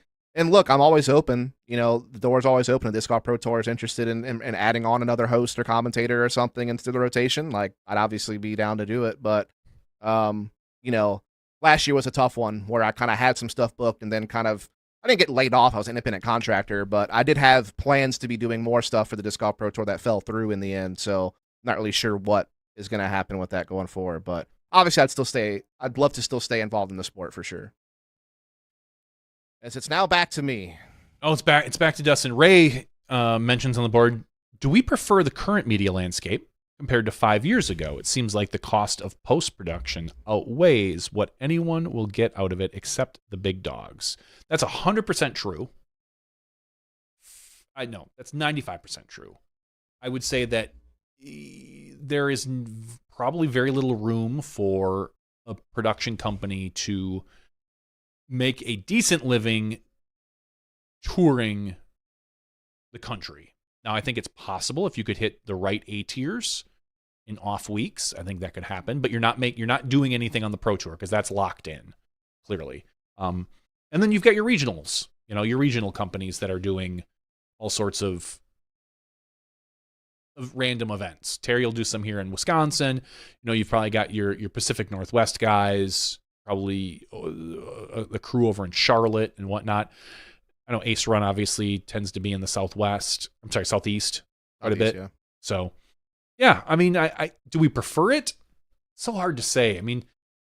We've lost McFly so high. We lost CCDG still does the Southwest a little bit, but not nearly to the extent that they were. Ian's now in the booth where I think, he's happy there. So, but Edward says, "Stop your yapping, Dustin. It's your pick." He's not. Yeah, yapping. I'm currently looking. He's researching. But yeah, there used to be people are playing events. That's what I'm really doing right now. Yeah, and I'm finding that a lot of people that I would consider picking aren't signed up for anything. So yeah, they might. It's not good news for me. They might be waiting. But Joel Freeman's not signed up for any DGTBT events. It's so weird. Yeah, there might be something with the fact that he's not. He didn't get it. Did he not get a tour card or something? And that he's got to sign up in the second wave. I don't know exactly. I don't know, but he signed up for a lot of other events in March and April. That's why I was curious. Yeah. So that's Yeah, I mean that's one of those risky Maury ones. Villman not signed up for anything upcoming event. Yeah, I don't know. Yeah, I mean, again, Okay. it doesn't feel early. We're a month away from the season, but yet we still have people that have not made commitments, that we don't know what's going on. If you look at the first event of the season, which I will go to the PDGA site, you can see there's still spots for qualifiers available. Yeah, I'm just scared to pick people who aren't already signed up. Yeah, I don't blame you. I don't blame you at all. Yeah, in MPO it looks like there is still 15 DGPT and event exemptions as long as regional qualifiers. In FPO there's probably 8. Mm-hmm. Okay. I'm narrowing in. Sorry. Yeah, no, you're good. Take a look at some of the other picks that have been made. Let's bring up the screen. Whoop. There we go. Luque was picked by Tim, followed by Ezra Aderhold. I think Ezra Aderhold's a good pick. That's a good solid one where he got him. Brixton went with Ty Love. Big Dan went with the Hebenheimer with the dad putt. Maybe we'll change and rename you to Big Dad instead of Big Dan. Ray Zerhausen goes with Parker Welk. Parker, friend of the show, had him on just a few weeks ago. I'm excited to see what he can do with DD this year. That was the weird one, right? Like all the stars were falling down, but they did pick him up. And again, like there's something going on with Robert Burridge. I feel like that. I think you're going to see Robert Burridge at like a Dynamic Discs or a West Side or something like that. I wouldn't be shocked with that at all. I have no inside information, but the fact that I'm seeing him, I just don't know why else you would be exclusively throwing Trilogy Plastic at tournaments if you were not going to be with a Trilogy brand. Looking at the registration for the current registration, some of the players, I don't know if they've been picked yet. Okay. I think I figured out what I'm going to do here. Yeah, someone must have picked Simon. I must have missed that. Right. All right, here we go.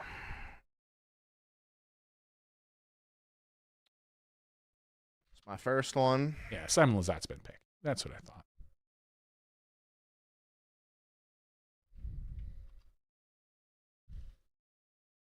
So, Dustin I just finally took Una. Una Heinonen. That's a good pick, I think. Yep, I had to make sure he was playing, and he definitely is. So he was there. I have him here in my tab open because I was looking at him as well. Now I'm deciding between Emerson Keith, Yuli, and Jakub Semerad. Are kind of the three I'm eyeing the most right now. Yeah, I think Yuli's a safe pick because we know he'll be going because of the Jomez stuff. So he's going to be there. And he kind of turned it on at the end of last year a little bit. Yep. Obviously recovering from injury. Other players that are out there, like you said, Emerson definitely Keith, has the work ethic. Grady Shue, I think, is a good sleeper pick. Emerson Keith, don't know where he's going yet, by the way. No, so that's another interesting one. Grady Shue, is he signed up for some of the tour events? He signed up for Waco, Supreme, Austin, Music City. I think Grady is a good solid pick. Sorry to ruin it for anyone. He might be this year's sleeper, even though he's been around for a while, but he's one of those guys that a lot of people don't think about. And he tends to pop up a couple times a year and play really, really well. I'll do it. Barsby is out there. Matt Bell, world's greatest putter.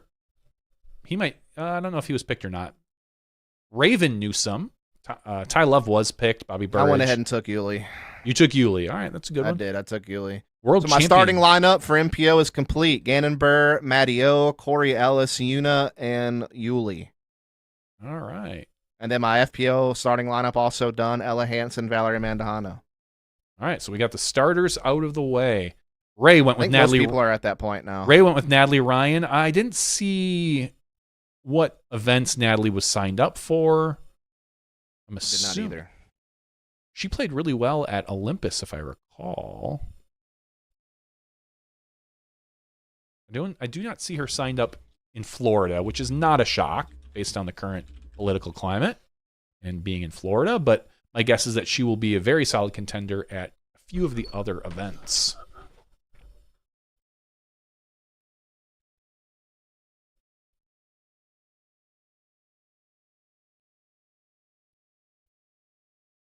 Big Dan went with Emerson Keith. Emerson Keith off the board. I make my Yep, he was definitely in my considerations. I mean, he's Almost just he's just such a good player. He's a solid at this level of draft order. Yes, he's a good pick, I think.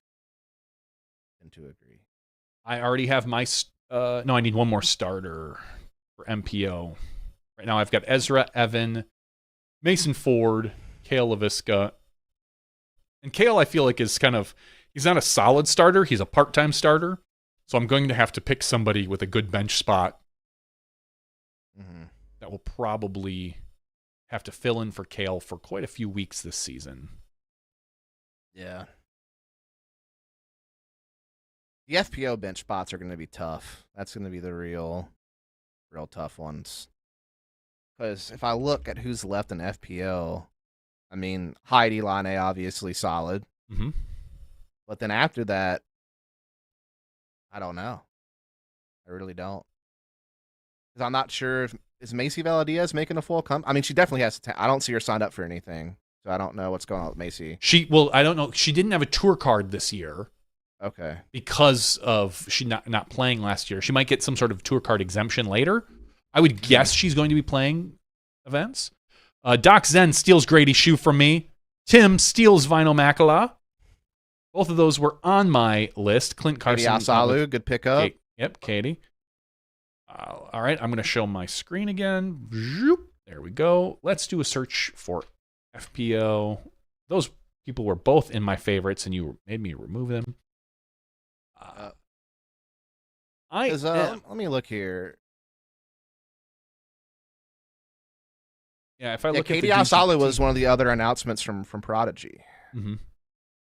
Yeah, looking at the FPO who's playing at Olympus. Now, Olympus might not be a good one to look at. What you could probably look at is Waco, because we know a lot of the Europeans decided that they are going to skip Olympus because they don't want to make that drive from Olympus thing. So let's take a look at the Waco FPO roster and see who's on there. Obviously, Kristen Lott already taken. Some of the I'm actually curious about this one. That's a question I wanted to ask you. Yeah. Your take. Obviously, Kristen Lott now, has a huge brand with the Kristen Tatar name, the KT. Obviously, it is traditional in marriage for, that sort of thing to happen with the last name change. Or at least it's the most common way it goes, I feel like. Mm-hmm.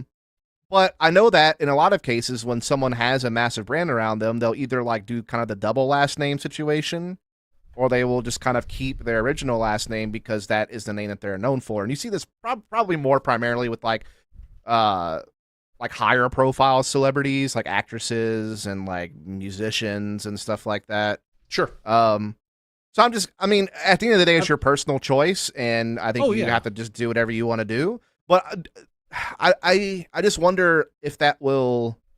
I'm a little. I think it'll just take time. I think. Yeah, I'm a little surprised she didn't stick with Tatar. There will be a transition process, I think, that golf takes place where people will have to remember, it's Kristen Lott now.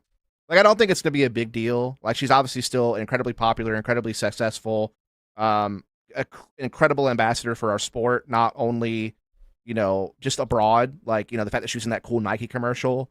Mm-hmm. Recently, she definitely brings disc golf to a wider audience. So it doesn't matter either way to me, but I am curious how that will impact things. Her brand's just so good that I guess it probably doesn't matter. Yeah, I think she'll be able to. It'll just be a little bit, but she'll be able to get over everything. Our sport isn't that big where it's True. If you know who Kristen Tatar is, you know who Kristen Lott is now. So yeah. Couple more FPO. I went with Hannah Wynn and Hayley Line. I figured Hannah. Well, those are good calls. I don't know if she's signed up for anything technically right now. but she's definitely going to be touring with Chris Clemens. So yep. Both Discraft players. Clint Carson went with Nico. Nico's, I think, is a pretty solid pick. He's always a consistent on tour. And then Bob went with Sophia. He's got his own company that he's sponsored by. Yeah, Sacred. Retailer. Sacred, which I guess is made by Gateway, I think. Correct. Yeah, his uncle owns Gateway. That helps. Yeah, it does help. Some of the other names out there still, I'm going to rattle off a few of them that are, I think, out there. We're almost down into the 10-20 rated players that are touring more frequently, and this might change in the next couple of weeks, like I said, with some of those reserved spots. But Raven Newsom, Matt Bell, Nate Sexton still on the board. I feel like Joel Freeman, Kevin Jones, Barsby, Double G, yep, Jakob, Sexton, Freddie Meza, who always plays well in the beginning of the season, I feel. Yeah. But the problem with someone like Sexton is he doesn't fully tour anymore. Correct. And hasn't for a while. I think he only played last year 1, 2, 3, 4, 5, 6, 7, like 8 tour stops, including 2 majors. So it's really only 6 Pro Tour stops that weren't. He played 3 majors: the European Open, Worlds, and the USCGC. And then he played, I think maybe 5 other Pro Tour events. So that's the issue with someone like Sexton is you're just not going to see him at a lot of events. He's definitely a bench player. He's a good bench player, yeah, 100%. Yep, he's someone that you're going to want to bring in. Someone like, I wouldn't pair him with Kale just because they're both Masters players and they're both going to be off at the same time. So that would be difficult for me to do. But for somebody else, if you were looking for someone to be a bench player, I think that makes a lot of sense. Other names that have just come off the board. Nathan Queen. Oh, you left me this? James Conrad, Callaway, Kevin Jones, Double G, Matt Bell, and now we go to Dust, who's got the back-to-back for round 8 to 9. I had the quick fire one, and now I got to think about the other one. He's got Jakub Samarad. I almost picked them the last time around when I was picking Yuli and Yuna, so I had to go ahead and grab him now. Chandler Kramer still out there. Yeah. Joel Freeman would be an interesting pick right now, but I just don't know what his tour status is. But as a bench player, maybe that's not a bad risk to take. Yeah, I mean he's got high upside. If he decides to get on the tour and you have him on your bench, that's really solid. Yes, but if he doesn't, then he's just dead wasted weight. Space. Yeah. That's a tough. I'm just trying to think who else. Obviously, Silver Lot makes a lot of sense because he's probably going to be here with Kristen. Yes, but is he going to get me a lot of points when he plays? Nah, that I don't know. I don't know if there's people out there. Paul Kranz, Rookie of the Year, is still out there. Paul Oman, who likes to show up every once in a while. He's a Masters player, but Evan Scott, sneakily still out there. Is he? Evan Scott is still out there. No. Brandon Latta, Yessi Niemanen. There's still some names out there that... Yessi Niemanen. KJ Nybo. KJ Nybo's a Masters player now. Chandler Fry, who does not plan to tour this year. He toured over in New Zealand. He did, but I don't think he's touring for DGPT. That makes sense. Ryan Mon might be sneaky this year. Yep.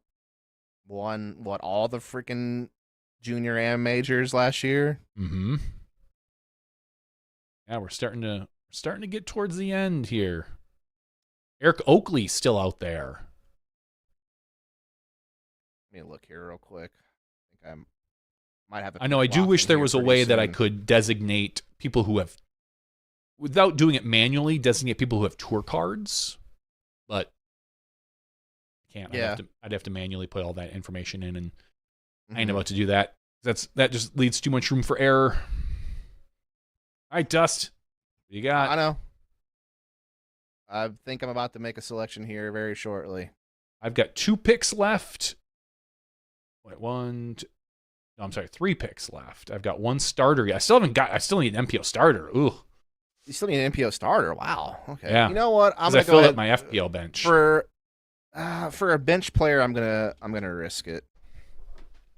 Going with Joel Freeman? Yeah, I'm gonna risk it. For a bench player, I don't think it's a bad Yeah, bench Joel's player to upcoming have. events. He's got an event March 8th, which He's signed up for a lot, just not for Pro Tour events. That's what I'm March worried about. 15th. I think that's the Waco weekend. Yeah, but maybe he signed up for an event, and if he can get into Waco, he'd dump Exactly. the other one. Yeah. Maybe. That again, bench player, I'll roll the dice on it. Yeah, it doesn't hurt to have someone like him. He's 1032 rated. He's got a lot of upside. We'll see what happens. Really relying on my starters. I think the other big strategical thing you have to think about is like who will actually travel to Europe and who won't, because then those are going to be weeks where you're not getting points. Well, but this year with Worlds being in Europe, I think you're going to see a lot more players traveling over there. It helps. Yeah, I think all the people I picked will probably be going to Europe as far as starters go. I don't think I have to worry about that. Well, and that's a Worlds. The good thing is that's where someone like a Mari Vielman makes sense. That's where someone like a Lori Lettinen might make sense for Worlds. Someone like me who, I think Kale's going to play Worlds, but that could fill in a roster spot. And you could always pick them up in free agency as well. There's, we've got free agency. Big Dan went with Sayananda. Oh, another question came in. Dustin versus JVD. When are we getting that match? JVD would smack me around any course at any given point in time. Maybe not. I don't think people know how bad I am at this game. I don't think they get it. I'm a sub 900 rated player. I definitely have my ups and downs. I played sub 900. All you need to know, sub 900 rated. That's all that it needs to be known, and then you know that I'm done. Then I should beat you. Yes. You should beat the brakes off of me. Brixton goes with especially now that I'm not even getting to play much anymore because of the traveling and stuff. Yeah. It's just all I have left is I have a decent circle one putt and a decent forehand. That's all I got left. Well, you got me beat everything with the forehand. Else. I got a decent... My upshot game's pretty good as well, but my backhand is gone. I just don't have one. Like I need help. If anybody out in chat wants to I don't know if you can help me. I might be past helping, but you can join Power Academy. Yeah, I gotta get on something, man, because once I try to power something and actually get some distance, it's just not happening. I'm a sprinkler system. It's bad. Yeah, that's tough. That's tough moving. And despite what people might think, trying to disc golf, it doesn't help. If you can't throw it, it doesn't matter what you got in your hand.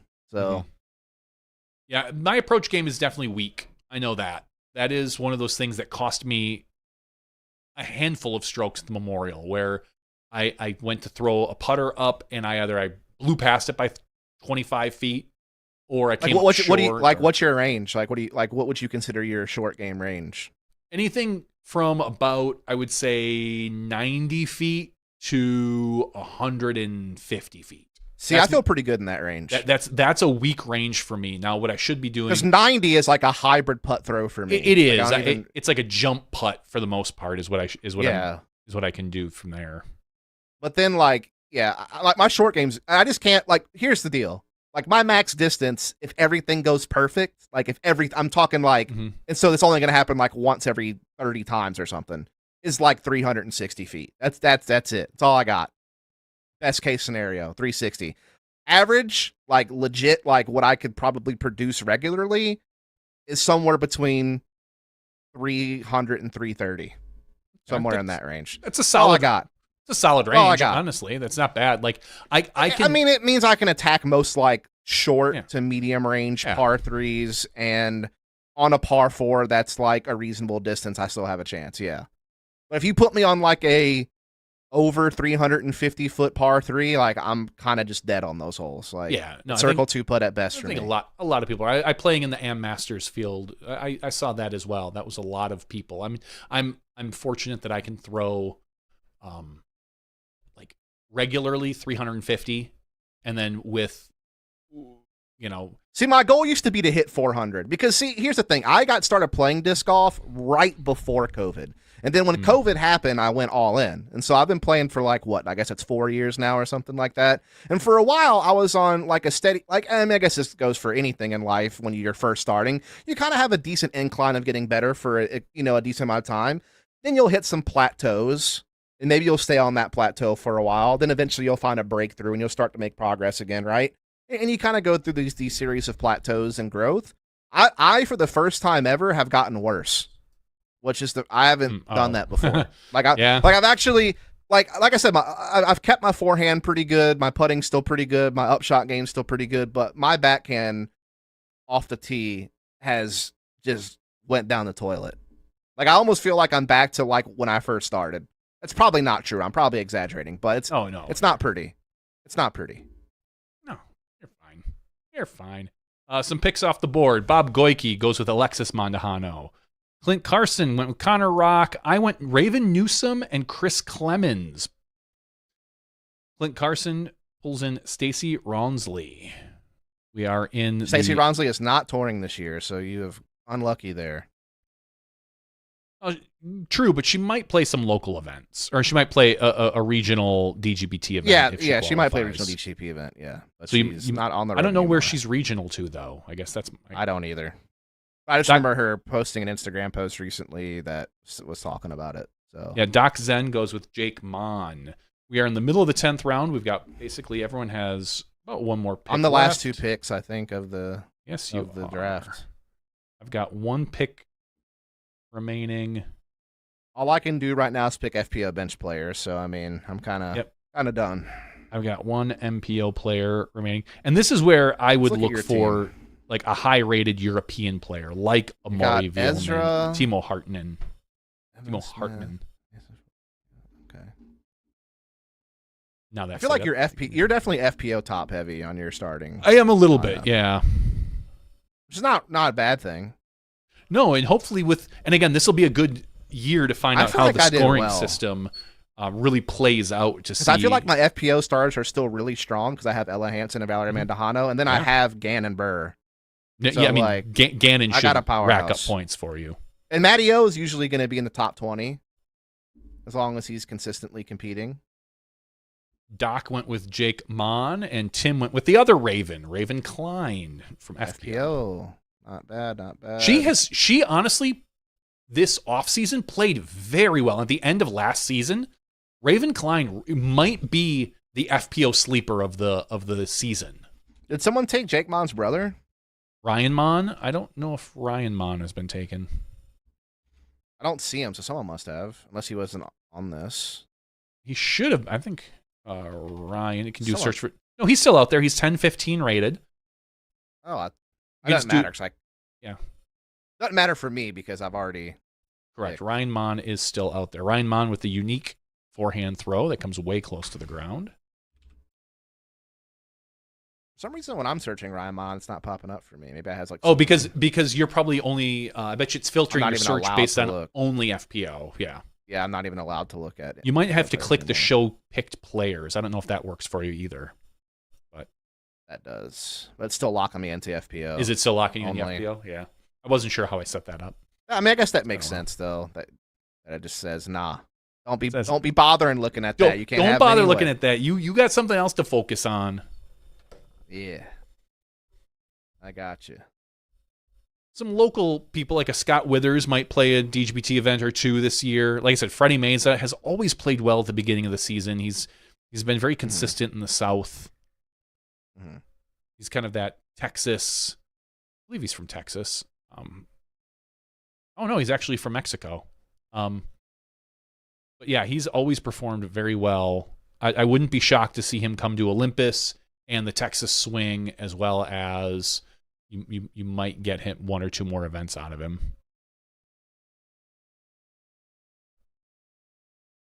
Big Dan taking Taylor. Oh, that's a solid. That's a solid pick because she's going to be great for your bench early in the season. Yep. I think if I agree. Chantel is also a great pick by Ed. Yep, she could definitely pop up at the end of the season and be so good. I'll go ahead and draft this to the bench. Ray goes with Noah Meinsma.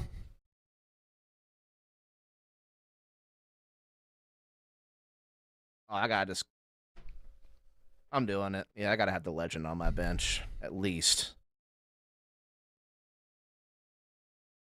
Mark a few players and I'm done. Nice. So you finished off with Macy Veladiaz, who, again, if she tours, I think she's going to be a very solid player. And the legend, Juliana Korver. Now we have the final round coming through 11. Yeah, I definitely think that, well, I mean, there's still players out there, but we are running into the bottom of some of the FPO. So I wonder if having 2 FPO starters and 1 FPO bench for this size of division would be good. I don't mind 2 bench though, because again, it's just a bench player. So I think 2 bench is good. Yeah. I think four MPO, 2 FPO, 2 bench for each makes sense, or maybe 1 FPO bench and 2 MPO. Yeah, bench. Something like that. I guess it also this depends on the size of your league too. Yeah, it really does depend on the size of the league because of the limited number of players. The bigger the amount of players, the less you would probably want to be drafting, right? Whereas if you only have like 5 people in your league, then you'll want to have more MPO players, and you know what I mean. So it depends. Big Dan went with Freddie Meza. He took my convinced him to go with Freddie Meza. Brixton picks the Cadence Bird. Is touring. Yes, Paige Shue and Grady Shue are touring together. I believe that was the case last year as well. They have the Discraft RV. They're kind of alternating, I think, events to some degree. Well, I know for certain that, and I can't look at Paige Shue is she is signed up for Supreme Flight Open, Waco Open at Austin, and MCO and KC Wide Open. So yeah, she's pretty much on the tour. Yeah, she'll definitely tour the Southeast and probably the Northeast. Whether or not they make the trip out west is another discussion. Just because, obviously, with a kid, it's obviously difficult. I mean, for example, last year she played 1, 2, 3, 4, 5. Tim went with Albert Tom. I was hoping to sneak him in as well. She played 11 Pro Tour events. I didn't have him marked. I've got Braden Sides, Chandler Kramer kind of favorited right now, but I think I'm going to end up going with a European pick. Is it on you yet? Not quite yet. I think Braden Sides is a solid bench player. Oh, Bob, you literally just stole Maury out from under me. I just favored him. I was hoping I was going to get him. Damn you, Bob Goike. Maybe I'll see you at Standing Rocks this year, and I'll yell at you about that. Yeah, it could have been a nice bench player to have for the European swing, for sure. Honestly, that's where I was looking for him. All right, and now we have the final pick. For me, it's going to be Mr. Irrelevant. Clint Carson went with Christy Unt. I am going to go with Timo Hartmann, the highest rated player over in Europe right now that's still on the board. Daniel Davidson's a real solid pick as well. I could go with either of those. Oni is very young. Actually, I'm going to go with Oni. Oni's such a young player that I think he's going to be my European swing feller. And that's it. The draft is done. That will complete the draft, as you can see once it's finished. Hopefully this thing registers. Come on, website. There it goes. Draft complete. Nice job. Now let's take a look at your team dashboard. And it'll bring up your draft room, where then at that point you can look at the lineup. You can look at the schedule that's coming up for any of your players right now. Once these get filled in more, they're X's because I have not populated the events yet. Once I do that, those will all show as check boxes. That's a new feature this year as well. Pro members get to see like 5 events. I think non-pro members only get to see 1 or 2 events coming up, but otherwise you can pick your lineup. You can start and stop people. The green around the player means that they're signed up for the next event. Red means that they are not currently signed up for the next event. So I need to move Katrina Allen out of my starter. Probably put Hannah Wynn in there. I think Hannah Wynn's going to play. Yep, so I want to make sure all green starters there, because I think Kat's not playing until Waco. So, well, Dustin, thanks for joining us for this draft. We can kind of keep up with it if you want for the season. It'll be one of those leagues you can You can obviously see the list of leagues in your drop down up there, any ones that you're a part of. Feel free to create leagues, anybody that's listening to this. You can create a free league where, again, you have limited access to certain scores. All draft leagues, though, have full access because those are paid leagues. But the redraft leagues where you pick with a salary cap, there's free options out there where you can just play for free. I don't want to limit this to any particular... It's not a pay-to-play thing. I mean, this will be the first year I ever probably make any money on this site. So yay me. I'm only like $40,000 or $50,000 in debt to this thing. Yay! Dang. Yeah. It's been a passion project for a long time. It has. Honestly, I've been running this for, 15 years. And then it really got serious in the last 10 when the Pro Tour showed up. Because there was an actual tour to have. Before there was just a random, not random, but there was NTs. But yeah, it's been going on a long time. For the long time, I was just a basic programmer. And then for the last 10 years, I've been paying a programmer anywhere between $5,000 to $10,000 every off season to help me do development. And this is the first year I just kind of took it under my wing and I said, you know what? Between me learning a little bit of programming and ChatGPT, I can do anything. And it's helped out. I added a lot of features this year and I didn't have to pay anybody. So this will be the first year that all the money that's made will actually go into my pocket. So, and I'm pretty excited. Dust, thanks for joining us tonight. It was good chatting with you, good catching up. It's about 20 after 10 tonight. Do you what's your next few weeks look like? Well, I will be leaving for an esports gig very soon, but again, can't officially announce that, unfortunately, due to contracts that I have signed. But I'll be doing an esports gig here very soon. And then outside of that, not really sure. I'll definitely be playing some local disc golf tournaments and putting out content. I do have a disc golf channel that I put content out on, so I said hi in the chat if you want to follow that channel, as I do all kind of stuff, casual rounds, practice rounds, disc reviews, all that jazz. So you can check that out if you want. And other than that, that's really about it. Not sure past the next few weeks what's going to happen. Awesome. Well, we're good to hear. We'll hopefully keep track of you on your local events that you play. If you do anything awesome, make sure to put it in the Discord or pop on the chat some night, and we'll definitely keep up and we'll let you know. And hopefully, maybe we'll get you. So the funny thing tonight, Terry told me a couple hours ago, he was like, you know what? It's really early. I'm not gonna bother. It's just not gonna happen. I reached out to Dust. I was like, hey, you free tonight? You said, yeah. Literally, I think 20 minutes after I reached out to you, Terry's like, you know what? I woke up early. I think I can do it. I'm like, nope, too late. I got a co-host. You're out, Miller. We're going to have Dustin tonight. So, oh, man. Yeah. That's hilarious. I said, Dustin JVD versus the Bogey Bros.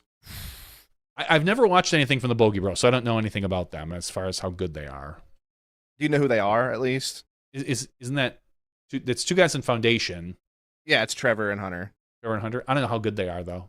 They would probably smack us around, honestly. At least me. You might be able to carry us through that match, maybe. I don't know. Play some... Yeah. Because they're probably both like 950-ish rated players, probably. Is probably where I would say they're at. Okay, so I could keep up with them on any given weekend. Yes. Yeah, all right. It would probably depend a lot on the course. They definitely go further than us. Yeah. Put me on, but putting wise, we might be able to keep up with them. Put us on a technical course. That'd be fun. Yeah, short technical course, there's a chance. Yeah, I can keep up with anyone on a short technical course. There we go. At least anyone around my rating. I'm still not keeping up with Gannon Burr. I'm not going to fool anybody. So, well, this is podcast episode 452. This is kind of the after show. I'm just going to break out into the after show for most of the draft. We will see you next week. I'm sure Terry will be on next week from Thailand, and we'll catch up with the Samui Swine. But thanks again, Dust, for joining us. And I am going to exit the show. So we will see you next week when you step inside the Smashbox. Thank you to our $2 and above patrons. Your name is listed below in the credits. If you are interested in being listed as a producer in the SmashBoxxTV credits and supporting this and other fine podcasts, please visit patreon.com/SmashBoxxTV.